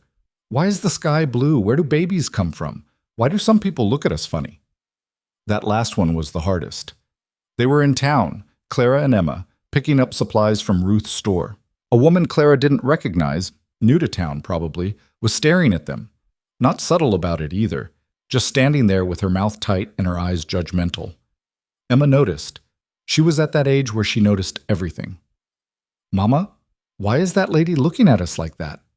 Clara's jaw tightened. She wanted to say something sharp, something that would put that woman in her place. But Emma was watching, learning how to handle the world from how Clara handled it. "Some people don't understand things that are different from what they know," Clara said carefully. That's their problem, not ours. Are we different? A little bit, but different doesn't mean wrong. Emma thought about this, her small face serious. Then she turned to the woman and waved. Hello! The woman startled, then hurried out of the store without buying anything. Ruth came over, shaking her head. That was Catherine Morris, moved here last month from Ohio. Very particular about propriety. Well, she can be particular somewhere else, Clara said. Emma handled that better than you would have. Clara looked at her daughter, who was now examining a jar of peppermint sticks. Yeah, she did. But the encounter bothered her, made her wonder what kind of world Emma was growing up in. Whether Stillwater would always accept their family, or whether the acceptance was temporary, depended on Clara being useful enough that people overlooked what made them uncomfortable. That night she talked to Mara about it. Maybe we should leave, Clara said. Go somewhere bigger. Somewhere Emma wouldn't stand out. Mara was mending one of Emma's dresses, squinting in the lamplight. You don't mean that. Don't I? No. You're angry and you're scared and you're thinking running will fix it. But running never fixes anything. You taught me that. This is different. This is about Emma.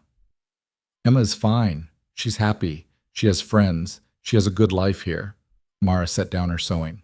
One ignorant woman doesn't change that. What about when there's 10 ignorant women? 20? Then we handle it, like we always have. Mara reached across the table, took Clara's hand. We built a life here. A good one. We don't abandon it the first time someone looks at us wrong.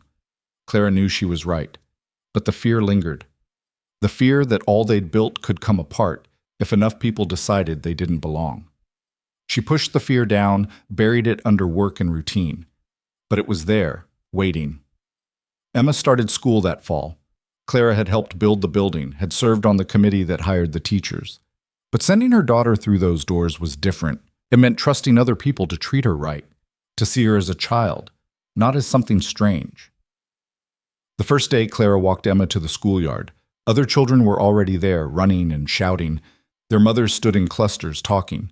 Emma looked up at Clara, suddenly uncertain. What if they don't like me? Then they're missing out. You're smart and kind and brave. Anyone who doesn't see that isn't worth your time. You have to say that. You're my mama. I say it because it's true. Emma took a deep breath, squared her small shoulders, and walked toward the other children. Clara watched her go, feeling like someone had reached into her chest and squeezed. One of the other mothers, a woman named Helen, who Clara had done work for, came over. First day is always hard, Helen said. Yeah. Emma will be fine. The teacher is good. Fair. Clara nodded, not trusting herself to speak. She watched until Emma disappeared inside the building, then walked home alone. The house felt too quiet without Emma's constant chatter. Mara was in the garden, harvesting the last of the summer vegetables before the frost came. How'd it go? Mara asked. She went in. That's all I know. She'll be fine. She's your daughter. She knows how to handle herself. Clara sat on the bench, watching Mara work. When did we get old enough to have a kid in school? We've been old enough for a while. You just didn't want to admit it. It was true. Emma's childhood was slipping by too fast. Already she was reading, writing her name, asking questions that required real answers instead of simple reassurances. When Clara picked Emma up that afternoon, she braced herself for tears or complaints. Instead, Emma ran out chattering about everything she'd learned, the friends she'd made, the games they'd played. Tommy said his papa built our house, Emma said as they walked home. I told him you built it. He said girls can't build houses. I said you do it all the time. Clara's heart swelled. What did Tommy say to that? He said he didn't believe me, so I told him to ask his papa. His papa worked on the hotel with you. And? Tommy said sorry. Then we played together at recess. Clara laughed. Good. But that night, lying in bed next to Mara, the worry came back. She's going to face this her whole life. People telling her what she can't do because she's a girl. People judging her because of us. Probably, Mara said. But you're teaching her to fight back, to stand up for herself. That's worth more than protecting her from everything. I just want her to have it easier than we did. She will, because of what we're building here, because of what you're showing her is possible. Clara hoped that was true. Hope that the world Emma grew into would be kinder than the one they'd known. In the spring of Emma's 4th year, Mara got sick. It started small, tiredness, a cough that wouldn't quit. Clara thought it was just a cold, something that would pass. But it didn't pass. It got worse. By June, Mara was barely eating. Losing weight she didn't have to lose. The cough was constant now, sometimes bringing up blood. The doctor came, listened to her lungs, asked questions. His face got more serious as the exam went on. When he was finished, he pulled Clara aside. "It's consumption," he said quietly. "Tuberculosis." The word hit Clara like a hammer. She'd seen what consumption did to people, watched it waste them away slowly, stealing their breath and their strength until there was nothing left. How bad? Bad? She needs rest, good food, clean air, and even then, he trailed off. But Clara heard what he didn't say. Even then, she might not make it. Clara stood in their kitchen, the world tilting sideways, trying to figure out how to breathe. How long? She managed. Could be months, could be years. Depends on how strong she is. She's strong. She'll need to be. That night, Clara lay next to Mara in the dark, listening to her labored breathing. Mara's hand found hers. "I heard what the doctor said," Mara whispered. "You should be sleeping." "I'm scared." Clara pulled her closer, careful of the body that seemed more fragile every day. "Me too. What's going to happen to Emma if I—" Don't talk like that. We have to talk about it." Mara's voice was firm despite the weakness. "If I die, Emma needs you to be strong for her. I can't do this without you." "Yes, you can. You've done everything else without help. You can do this too." Clara wanted to argue, wanted to say that everything she'd built was because Mara had been there beside her, that she didn't know how to be a mother alone, that she was terrified of losing the person who'd taught her she was worth loving. Instead, she just held on tighter. The summer was brutal. Clara hired more help so she could spend time at home. Sam ran the crew on most jobs. Annie was skilled enough now to handle smaller projects on her own. Clara's business had grown big enough that it could survive without her constant attention. But being home meant watching Mara get worse, watching her struggle to breathe, watching her waste away despite every effort to keep her eating. Emma didn't understand at first, just knew her ma was sick and tired a lot. But as the weeks went on, even a 4-year-old could see something was very wrong.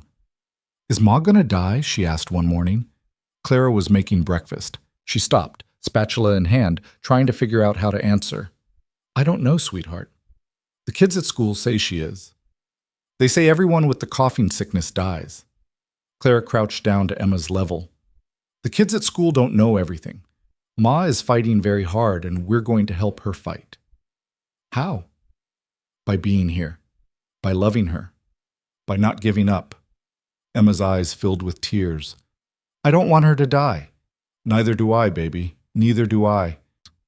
She pulled Emma into a hug, this small person who'd already learned that the world could be cruel and unfair. Who was learning it even younger than Clara had? Ruth started bringing food. Mrs. Shaw helped with Emma when Clara had to work. Even people Clara barely knew showed up offering help. Someone to sit with Mara, someone to do laundry, someone to just be there, so Clara wasn't alone with this. The town that had rejected Clara was rallying around her now. It should have felt good. Instead, it just felt like proof that everyone knew Mara was dying. Fairchild came by one afternoon with a basket of things from the hotel kitchen: broth, fresh bread, preserves. He stood on the porch awkwardly, hat in his hands. "How is she?" he asked. "Dying," Clara said bluntly. He flinched. "I'm sorry. If there's anything I can do—" "There isn't, unless you know how to cure consumption." "I wish I did." He set the basket down. "For what it's worth, Mara was always kind to me, even when I didn't deserve it. This town will be less without her." After he left, Clara took the basket inside, found Mara awake, propped up on pillows. "That was kind of him," Mara said. "Yeah. You should let people help, Clara. You don't have to carry this alone."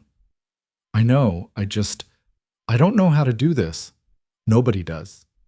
We just do the best we can." In August, Mara had a good week. She could sit up without coughing, could eat a little, Could even go outside and sit in the garden she'd built. Clara let herself hope. Maybe the doctor was wrong. Maybe Mara would be one of the ones who survived this. They sat together in the garden on a warm afternoon, Emma playing nearby with a doll Mrs. Shaw had made her. The vegetables were thriving despite Mara's illness. Clara had taken over the watering and weeding, though she didn't have Mara's touch for it. "I've been thinking," Mara said. "About what?" "About what I want you to do after." "Mara, let me say this." Mara's voice was quiet but steady. "I want you to keep living, keep building, keep being the person you are. Don't let grief make you small again." "I don't know if I can." "You can. You're the strongest person I know." Mara looked at Emma, then back at Clara. "And I want you to tell her about me. Not just the facts, but who I was. What we had. Don't let her forget." Clara's throat was too tight to speak. She just nodded. "And Clara?" Mara reached for her hand. "Thank you. For seeing me. For building this life with me.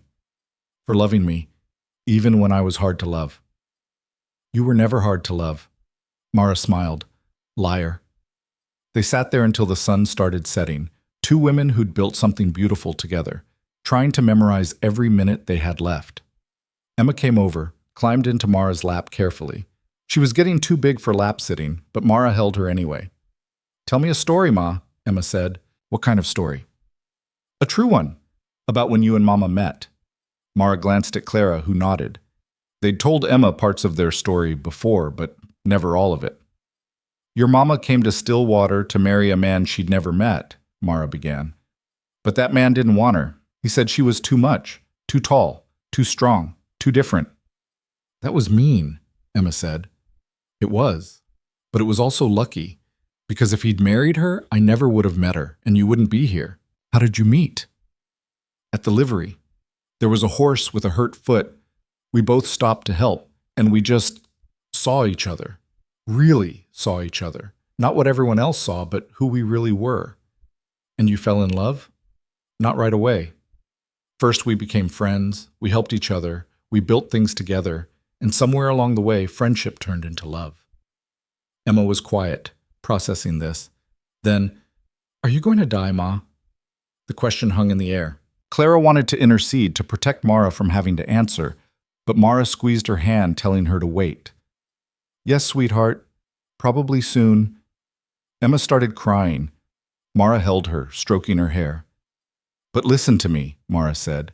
"Just because I'm dying doesn't mean I'm leaving you. I'll always be part of you. In your name. In how your mama raises you. In the garden we planted together. Death doesn't end love. It just changes how we carry it." Clara was crying too now, silently, watching this woman she loved comfort their daughter about her own death. The good week ended. Mara got worse again. By September, she couldn't leave the bed. The coughing was constant, the blood more frequent. Clara sat with her every moment she could, read to her, held her hand, told her stories about the day, about Emma, about the buildings going up around town.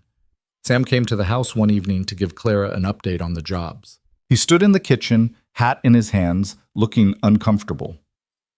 "We finished the Morrison barn," he said. "Roof solid. Should last 20 years. Good. The bank building's coming along. Annie's handling the interior work. She's doing real well." "She should be. I trained her." Sam hesitated. "Boss, we can handle things for a while. However long you need, you don't have to worry about the business." Clara's eyes stung. "Thank you." "It's what crew does. We take care of each other." After he left, Clara went back to the bedroom. Mara was awake, watching her. "You trained them well," Mara said. "They're good people." "They learned that from you too, how to be good people." Mara's breathing was labored. "You've built more than buildings, Clara. You've built a whole community of people who know how to do right by each other." "I just showed them how to use a hammer.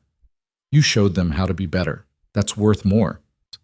On a Tuesday in late September, Mara woke up clearer than she'd been in weeks. The sun was just coming up, painting the room gold. "I want to see the garden," she said. "You're not strong enough." "I don't care. I want to see it one more time." Clara knew what this meant.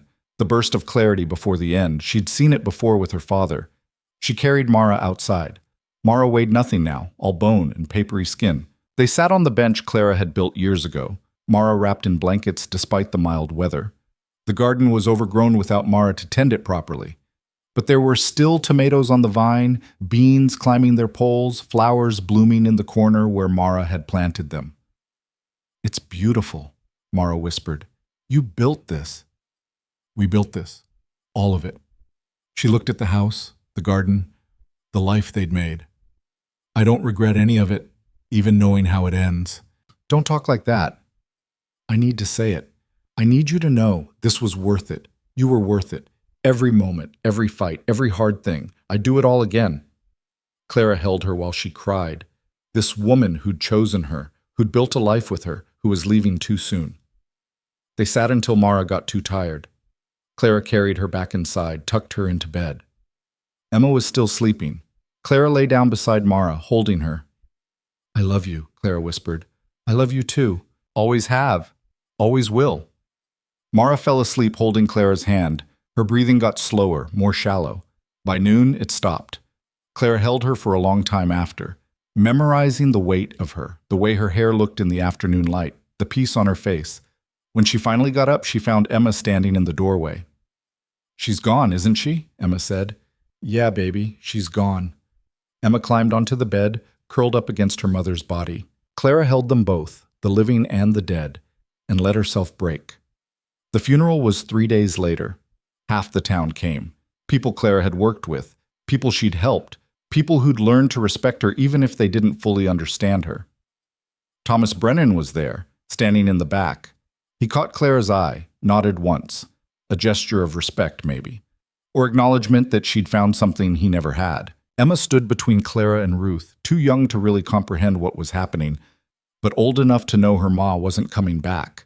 She didn't cry during the service, just stood there, small and solemn, holding Clara's hand. The minister, a new man in town who barely knew Mara, gave a generic sermon about eternal rest and heavenly peace. Clara barely listened. None of it captured who Mara had been, the scars she'd carried, the garden she'd built. The fierce love she'd given to people society said didn't deserve it. After, people came to the house, brought food Clara wouldn't eat, offered condolences that didn't help, tried to fill the silence with words that meant nothing. Mrs. Shaw pulled Clara aside. "I'll take Emma for a few days, give you time to grieve." "No, she needs to be here. We need each other." "Are you sure?" Clara looked at Emma, who was sitting alone in the corner, staring at nothing. "I'm sure." When everyone finally left, Clara and Emma were alone in the house that suddenly felt enormous and empty. "What do we do now?" Emma asked. Clara didn't have an answer. She sat on the floor and Emma climbed into her lap. Too big for it, really, but Clara held her anyway. "We keep going," Clara said finally. "We miss her. We remember her. We keep living the life she helped us build." "I don't know how." "Neither do I, but we'll figure it out together." They sat there on the floor until dark, two people trying to figure out how to keep going when the center of their world was gone. The weeks after were the hardest of Clara's life. Harder than the rejection on the train platform, harder than the first winter, harder than anything. She went through the motions, getting Emma up, making meals, doing the minimum amount of work to keep the business running. But she felt hollow, like someone had scooped out her insides and left just the shell. Emma kept asking when Ma was coming home. Even though she'd been at the funeral, even though they'd explained death, some part of her 4-year-old brain couldn't accept it. Clara tried to explain again and again, but how do you make a child understand that someone they love is just gone? "Is she in heaven?" Emma asked one night. Clara didn't believe in heaven, didn't believe in anything that required you to die to be happy. But she said, "I think wherever she is, she's not hurting anymore." "Do you think she misses us?" "Yeah, baby, I think she does. I miss her too." "Me too." They held each other, two people trying to figure out how to keep going when keeping going felt impossible. Ruth came by daily, made sure they were eating, made sure Clara was getting out of bed, made sure Emma was taken care of when Clara couldn't manage it. "You need to keep living," Ruth said one morning, more firmly than usual. "I'm trying." "Try harder." Mara wouldn't want this. "Mara's dead." What she wants doesn't matter anymore. Ruth's face hardened. Don't do that. Don't use her death as an excuse to give up. She asked you to keep living. Honor that. How? How do I do that when every morning I wake up and remember she's gone and it feels like I'm drowning? You do it anyway. You get up, you take care of your daughter, you do the work. You put one foot in front of the other until eventually it gets easier. What if it doesn't get easier? It will. Not today, not next week, but eventually, I promise. Clara wanted to believe her, but the grief was so big, so overwhelming, that she couldn't see past it. She thought about leaving, about taking Emma and going somewhere new, somewhere that didn't have Mara's absence in every corner. But Mara had asked her not to run, and Clara couldn't break that promise. It was the last thing Mara had asked of her. So she stayed. Got up every morning even when getting up felt impossible. Took care of Emma even when she could barely take care of herself. Did the work even when the work felt pointless. But she wasn't living, she was surviving. There was a difference. In November, Annie came to the house. She knocked 3 times before Clara answered. "We need you," Annie said without preamble. "For what?" "The new bank building. The foundation's settling wrong. Sam doesn't know how to fix it, neither do I." Clara wanted to say no, wanted to tell them to figure it out themselves, wanted to close the door and go back to the numbness that was easier than feeling. But these were her apprentices, people she'd trained, people who depended on her. "All right, I'll look at it tomorrow." "Thank you, boss." After Annie left, Clara found Emma sitting at the kitchen table drawing. She'd been drawing a lot lately, pictures of the 3 of them, always with Mara in the middle. "You have to go to work?" Emma asked. "Just for a little while." "Can I come?" Clara was about to say no, then stopped. Maybe getting out of the house would be good for both of them. "Yeah, you can come."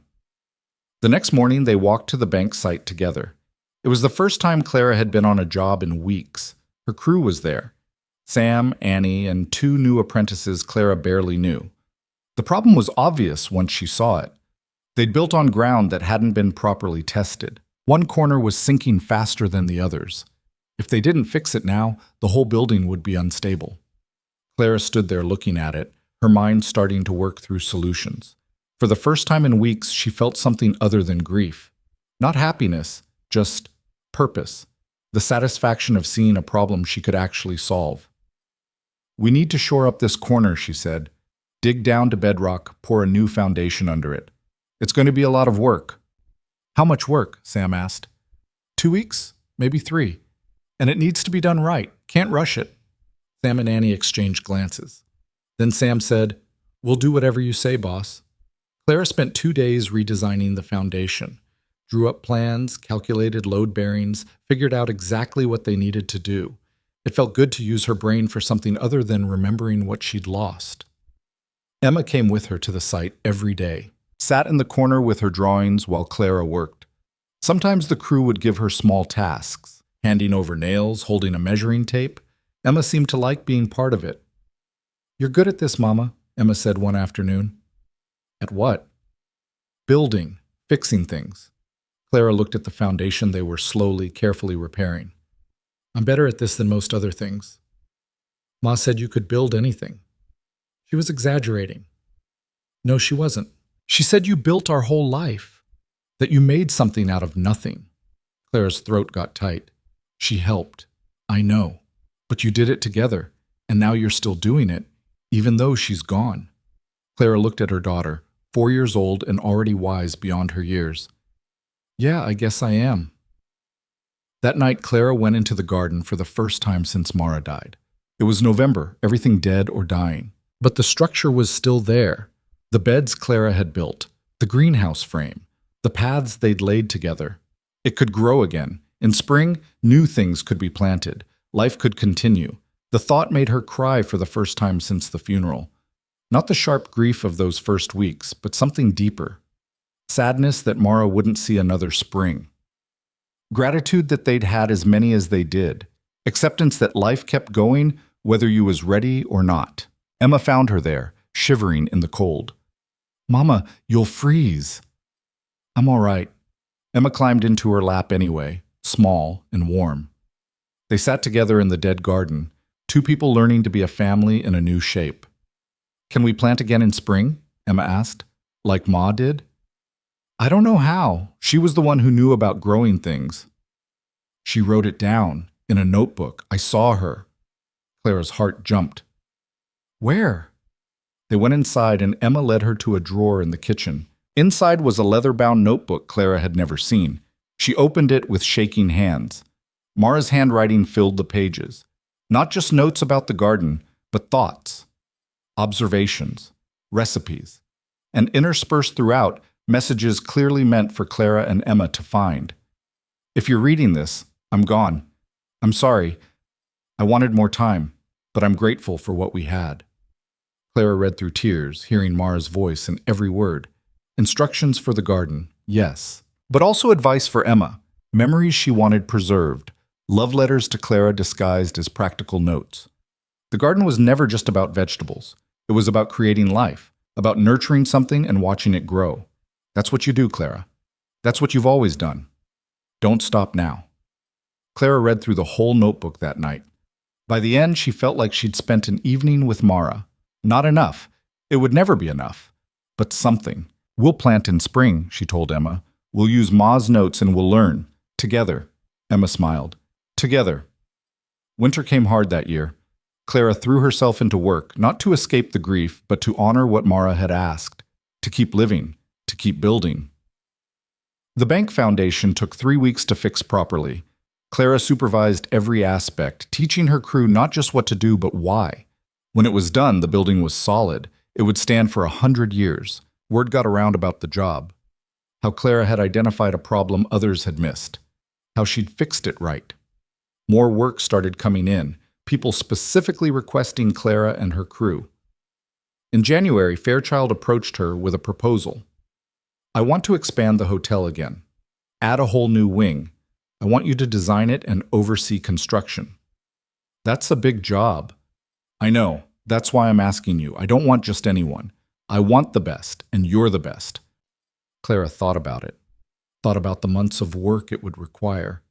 Thought about whether she could handle it while still being there for Emma. I'll do it on one condition, she said. What? I work half days, mornings only. My daughter needs me home in the afternoons. Fairchild didn't hesitate. Done. Clara started designing the hotel addition that week. It was ambitious.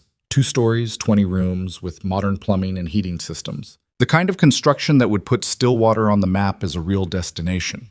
She worked on the plans at night after Emma was asleep, losing herself in calculations and sketches. It felt good to create something new, to build toward a future instead of just surviving the present. Emma started helping around the house more, learning to cook simple meals, keeping her room clean, taking on responsibilities beyond her years. Clara tried to tell her she didn't have to grow up so fast, but Emma seemed to need it, seemed to need to feel useful. Ma would want me to help, Emma said when Clara protested. Ma would want you to be a kid. I can be both. And somehow she was. Playing with her dolls one minute, helping Clara with dinner the next. Growing up too fast, but still holding on to childhood when she could. Spring came slowly that year. When the ground finally thawed, Clara and Emma went to the garden with Mara's notebook. First we prepare the soil, Clara read. Turn it over, break up the clumps, add compost if you have it. They worked together, digging and turning. It was hard work. Clara's back ached, but Emma stuck with it, determined. Now we plant, Clara said.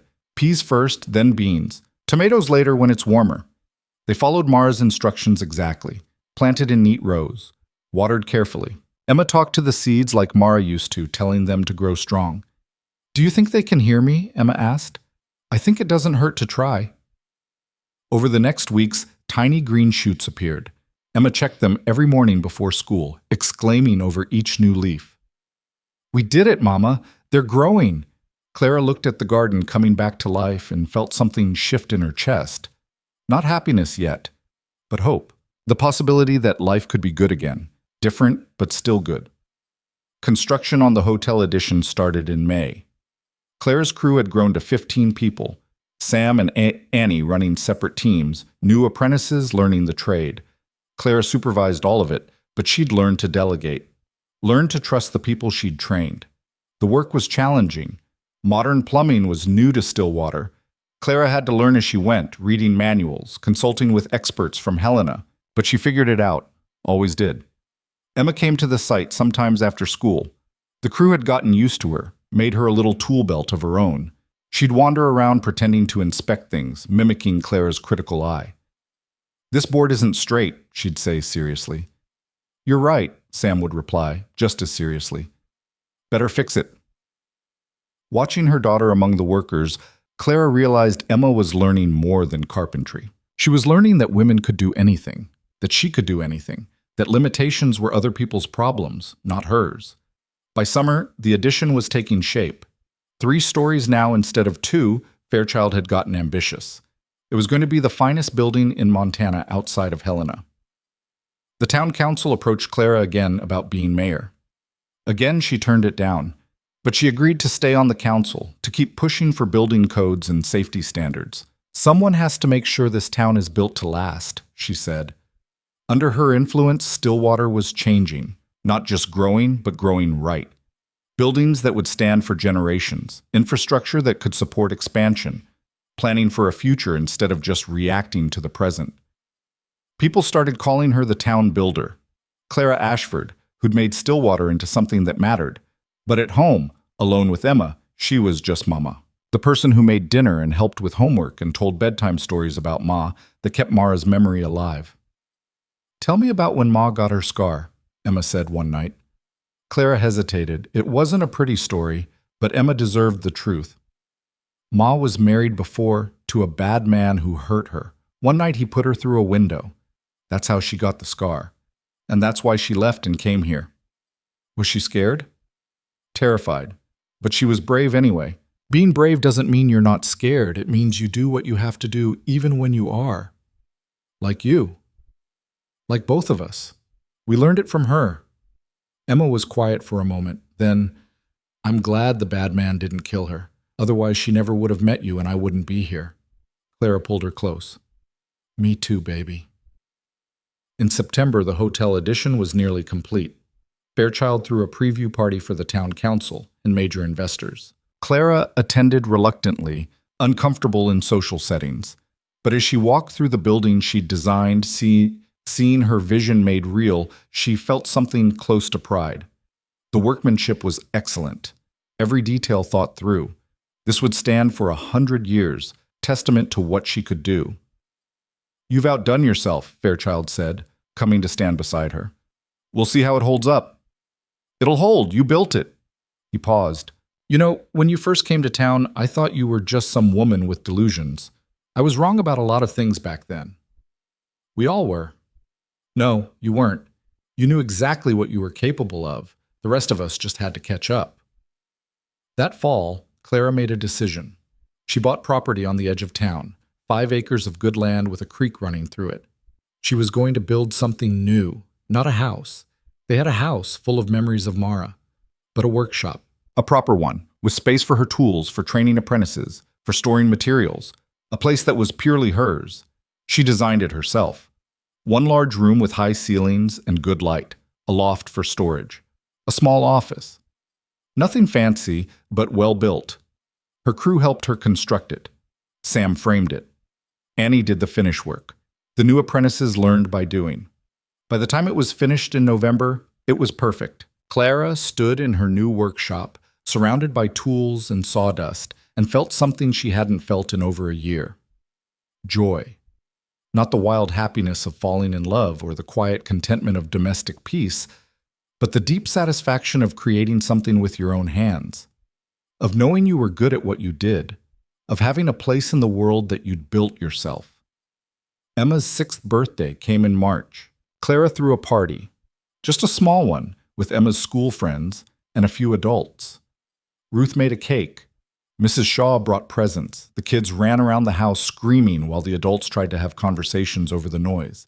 It was chaos. It was perfect. Watching Emma blow out her candles, surrounded by friends, Clara thought about how far they'd come. 2 years ago, she'd been drowning in grief, barely functional. Now here they were, living. Not just surviving, but actually living. That night, after everyone had gone home and Emma was asleep, Clara went to the garden. Spring planting was just a few weeks away. She sat on the bench with Mara's notebook, planning what to grow. The garden had done well last year. Not as good as when Mara was alive, but decent. This year, Clara wanted to expand it, add more beds, try some new vegetables, maybe even sell some at the market like Mara had planned. She could almost hear Mara's voice. Good.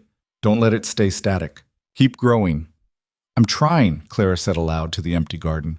I'm really trying. The wind picked up, carrying the smell of thawing earth. Clara sat there until the cold drove her inside, making plans for a future that felt possible again. The years that followed established a pattern. Clara built during the day, houses, stores, civic buildings, taught apprentices who became masters themselves, served on the town council, pushing for progress with sustainability. At home, she raised Emma, tended the garden, kept Mara's memory alive through stories and traditions, created a life that honored what they'd built together while making room for what came next. Emma grew into a smart, stubborn girl who asked too many questions and took nothing for granted. She didn't follow Clara into building. Instead, she fell in love with books, with teaching, with the idea of helping kids learn. I want to be a teacher, she announced at 10. Then you'll be a teacher, Clara said. You're not disappointed that I don't want to build? Why would I be disappointed? You're going to be excellent at whatever you choose. That's all that matters. By the time Emma was 12, she was helping at the school in the afternoons. By 14, she was tutoring younger kids. By 16, she was already planning her future. Normal school in Helena, then back to Stillwater to teach. Clara watched her daughter becoming her own person and felt nothing but pride. Emma would build things too, just not with hammer and nails. She'd build minds, futures, possibilities. The town kept growing. By 1900, Stillwater had a population of nearly 2,000. It had gas lights, paved streets, a telegraph office. The railroad had expanded, bringing more people and more commerce. And at the center of it all was Clara Ashford. Not the mayor, not the council president, just the builder who'd helped make it all possible. The woman who'd ensured that Stillwater grew with quality and care. She was in her 40s now. Her hair had gray in it. Her hands were more scarred than ever. Her back hurt most mornings. But she was still working, still building, still showing young women that they could do this too. Annie had opened her own firm in Helena. Sam had taken over most of Clara's commercial work. New apprentices cycled through every year, learning the trade that Clara had helped legitimize. One afternoon in the spring of 1902, a young woman showed up at Clara's workshop. She couldn't have been more than 18, with her hair cut short and determination in her eyes. My name is Margaret, she said. I want to learn to build. Everyone says you're the best. Will you teach me? Clara looked at this girl who reminded her of herself at that age, hungry, desperate to prove herself, convinced that if she just worked hard enough, she could be anything. You know it won't be easy, Clara said. People will tell you that you can't, that you shouldn't, that you're wasting your time. I know, but you did it anyway. I did. Still do. Clara studied her. Why building? Why not something easier? Because I don't want easy. I want to make things that last. Things people will point to in 100 years and say, she built that. Clara smiled. All right, you start Monday. 6 in the morning, don't be late. Margaret grinned. I won't. Watching her walk away, Clara thought about the chain they were building. She'd learned from her father, taught Sam and Annie and dozens of others.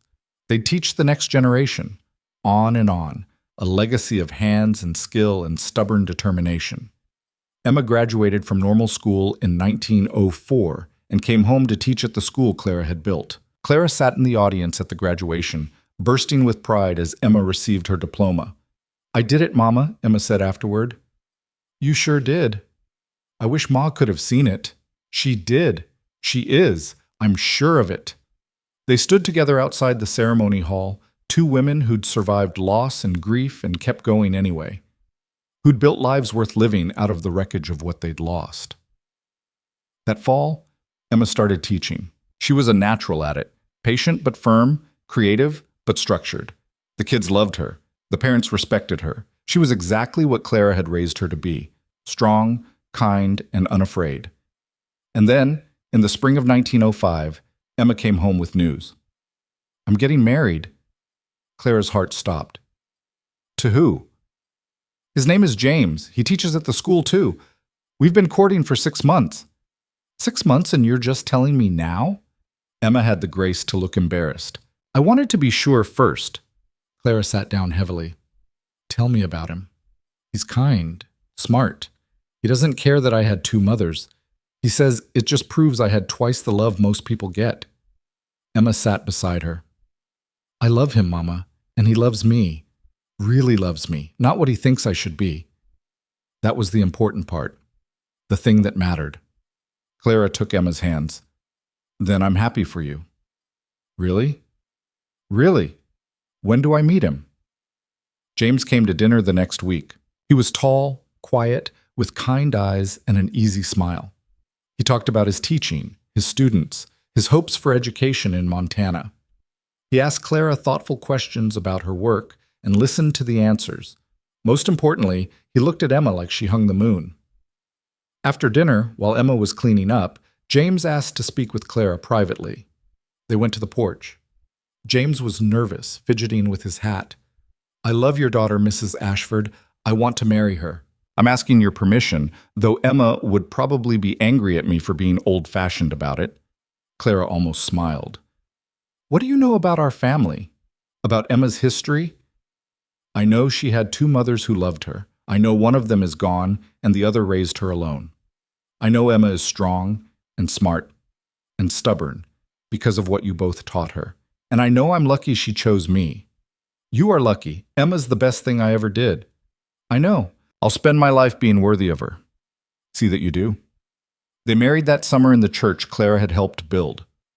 Emma wore a dress Ruth had made, with lace from Mara's wedding dress sewn into the bodice. She walked down the aisle on Clara's arm, radiant and happy. Clara sat in the front pew and cried through the whole ceremony. Happy tears, sad tears, complicated tears. Mara should have been there, should have seen their daughter get married. The unfairness of it burned even after all these years. But Emma was happy. That was what mattered.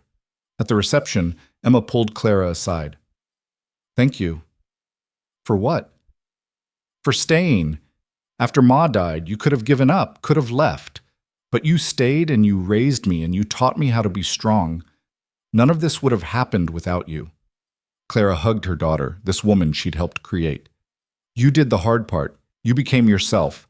I just tried not to get in the way. You did more than that. You showed me what was possible. They stood together, watching the celebration. James was talking with his parents. Ruth was dancing with Henry. The whole town had turned out to celebrate. Clara thought about the woman she'd been when she stepped off that train, lost and rejected and convinced she'd made a terrible mistake. She thought about Mara, about their years together, about the love that had changed everything, and she thought about this moment. Her daughter married and happy, a town she'd helped build thriving around them, a legacy that would outlast them all. Not bad for someone who was supposed to be too much for anyone to want. Emma and James built a house on the north end of town. Clara supervised the construction, making sure it was done right. They moved in that fall, starting their life together. Clara went home to an empty house.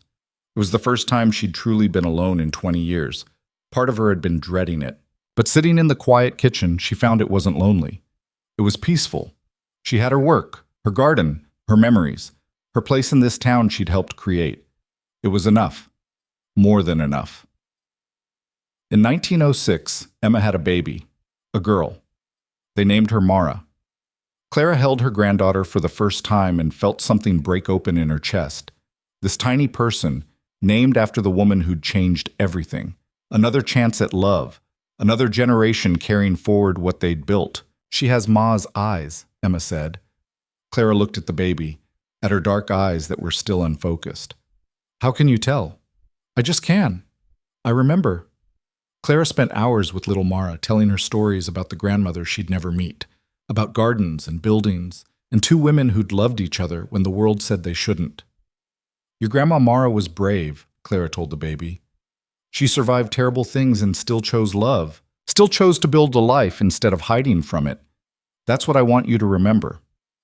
By 1908, Emma had 2 children, Mara and a son named Thomas, after no one in particular, just a name they liked. Clara's house became the gathering place for Sunday dinners. Emma and James and the babies coming over, filling the rooms with noise and life. It was different than what Clara had imagined, but it was good. Clara was 52 years old and still building, still teaching, still showing up. She'd added on to her workshop twice, hired more apprentices, taken on bigger projects, a new courthouse, a hospital, plans for a proper library. Stillwater had become a real city, over 5,000 people now, businesses from all over wanting to set up shop, the kind of place people move to for opportunity, not just survival. And Clara had built so much of it, not alone, never alone.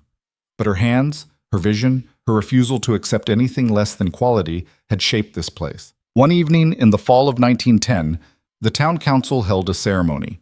They were dedicating a new park on the south end of town, where the orphanage used to be before they'd built a bigger facility further out. Clara attended because they'd asked her to. She didn't realize it was for her until the mayor started speaking. 23 years ago, a woman stepped off a train into our town. She'd been rejected, humiliated, left with nothing. Most people would have left. Clara Ashford stayed, and in staying, she changed everything. Clara shifted uncomfortably. She hated being the center of attention. She built the orphanage that kept children safe, the school that educated a generation, the hotel that brought commerce, the town hall that gave us a center, dozens of homes and businesses, and more than that, she built a standard, a way of doing things right, of valuing quality over speed, of making things that last. The mayor gestured to a plaque being unveiled. Clara's name was on it, along with the words, "Builder of Stillwater." She refused to become smaller. The crowd applauded. Clara stood there, overwhelmed. Emma was crying. Her grandchildren were too young to understand, but clapped anyway. They called her up to say something. Clara stood at the podium, looking out at hundreds of faces. People she'd worked with, people she'd helped, people who'd become her community despite everything. "I didn't do this for recognition," she said. "I did it because it was the work in front of me. Because building things made sense when nothing else did. Because this town needed someone who'd do it right, and I happened to be here." She paused, thinking about what else to say. About Mara. About the years of struggle and the years of joy. "A wise woman once told me that you don't build just with wood and nails. You build with choices. Every day you choose to show up, to do good work, to be honest, to care about quality. Those choices add up. They become buildings, yes, but more than that, they become a life, a legacy, something that outlasts you." She looked at Emma, at her grandchildren, at the town she'd helped create. "I came here unwanted. I stayed anyway. I built anyway. And in doing so, I built not just a career, but a family, a community, a future. That's what I want young people to know, especially young women. You don't need permission to build a life. You just need the courage to start and the stubbornness to keep going." The applause was thunderous. Clara stepped down, face hot, ready to disappear into the crowd. But Emma caught her, hugged her tight. "You did it, Mama. Everything you set out to do. You won." Clara thought about that, about whether this was winning. Mara was still gone. That would never not hurt. But she'd built a life anyway, found joy anyway, created something beautiful out of rejection and loss. Maybe that was winning, not against anyone else, but against the voice that said she should give up, should be small, should accept that she didn't deserve more. She'd built a life so big, so solid, so undeniable that the world had no choice but to make room for it. And she taught others, Emma, her apprentices, young women across the territory, that they could do the same. That was legacy. That was love. That was everything. The years that followed were gentle ones. Clara slowed down, let her apprentices handle most jobs. She still consulted, still designed, but didn't do the heavy labor anymore. She spent more time with her grandchildren, taught Mara how to use a hammer, read to Thomas, told them both stories about the grandmothers who'd made their lives possible. Emma became the head teacher at the school. James became principal. They were building their own legacy, their own version of what mattered. And Clara? Clara tended her garden, worked on projects that interested her, and lived in the house full of memories without letting those memories consume her. She was 60 when her body started failing in earnest. Nothing dramatic, just the slow breakdown of a life lived hard. Her joints hurt. Her hands wouldn't grip like they used to. Climbing stairs became a challenge. She ignored it as long as she could. But eventually, even Clara had to admit she was getting old. Emma wanted her to move in with them. Clara refused. "I'm staying in my house, the one I built, the one I shared with your ma. I'm staying until they carry me out." "Mama, be reasonable." "I am being reasonable. I'm an old woman who's earned the right to live where she wants." Emma knew better than to argue. Instead, she just came by every day, made sure Clara was eating, helped with the heavy chores, brought the grandchildren to visit. On Clara's 65th birthday, the whole town celebrated. They closed the schools and businesses for a half day, threw a party in the park named after her, gave speeches about her contributions to Stillwater. Clara sat through it with as much grace as she could muster, accepted the accolades, thanked people for coming, smiled until her face hurt. But what she really wanted was to go home, to sit in her garden with a cup of tea and think about Mara, to remember what all this had been for. That night, alone in her house, she did exactly that. Sat in the garden as the sun set, thinking about the 30 years since Mara's death, about all she'd built, all she'd lost, all she'd become. "I kept my promise," she said to the darkening sky. "I kept living. I kept building. I didn't let grief make me small." The wind rustled through the vegetables, still growing, still producing, still proof that life continued. Clara sat there until the cold drove her inside, at peace with the life she'd lived. She had 5 more years, 5 years of watching her grandchildren grow, of teaching one last generation of apprentices, of seeing Stillwater continue to thrive. 5 years of tending her garden, working on small projects, living quietly in the house full of ghosts that felt like company instead of haunting. She died in her sleep at 70, in the bed she'd shared with Mara all those years ago. Emma found her in the morning, peaceful and still. The funeral was the largest Stillwater had ever seen.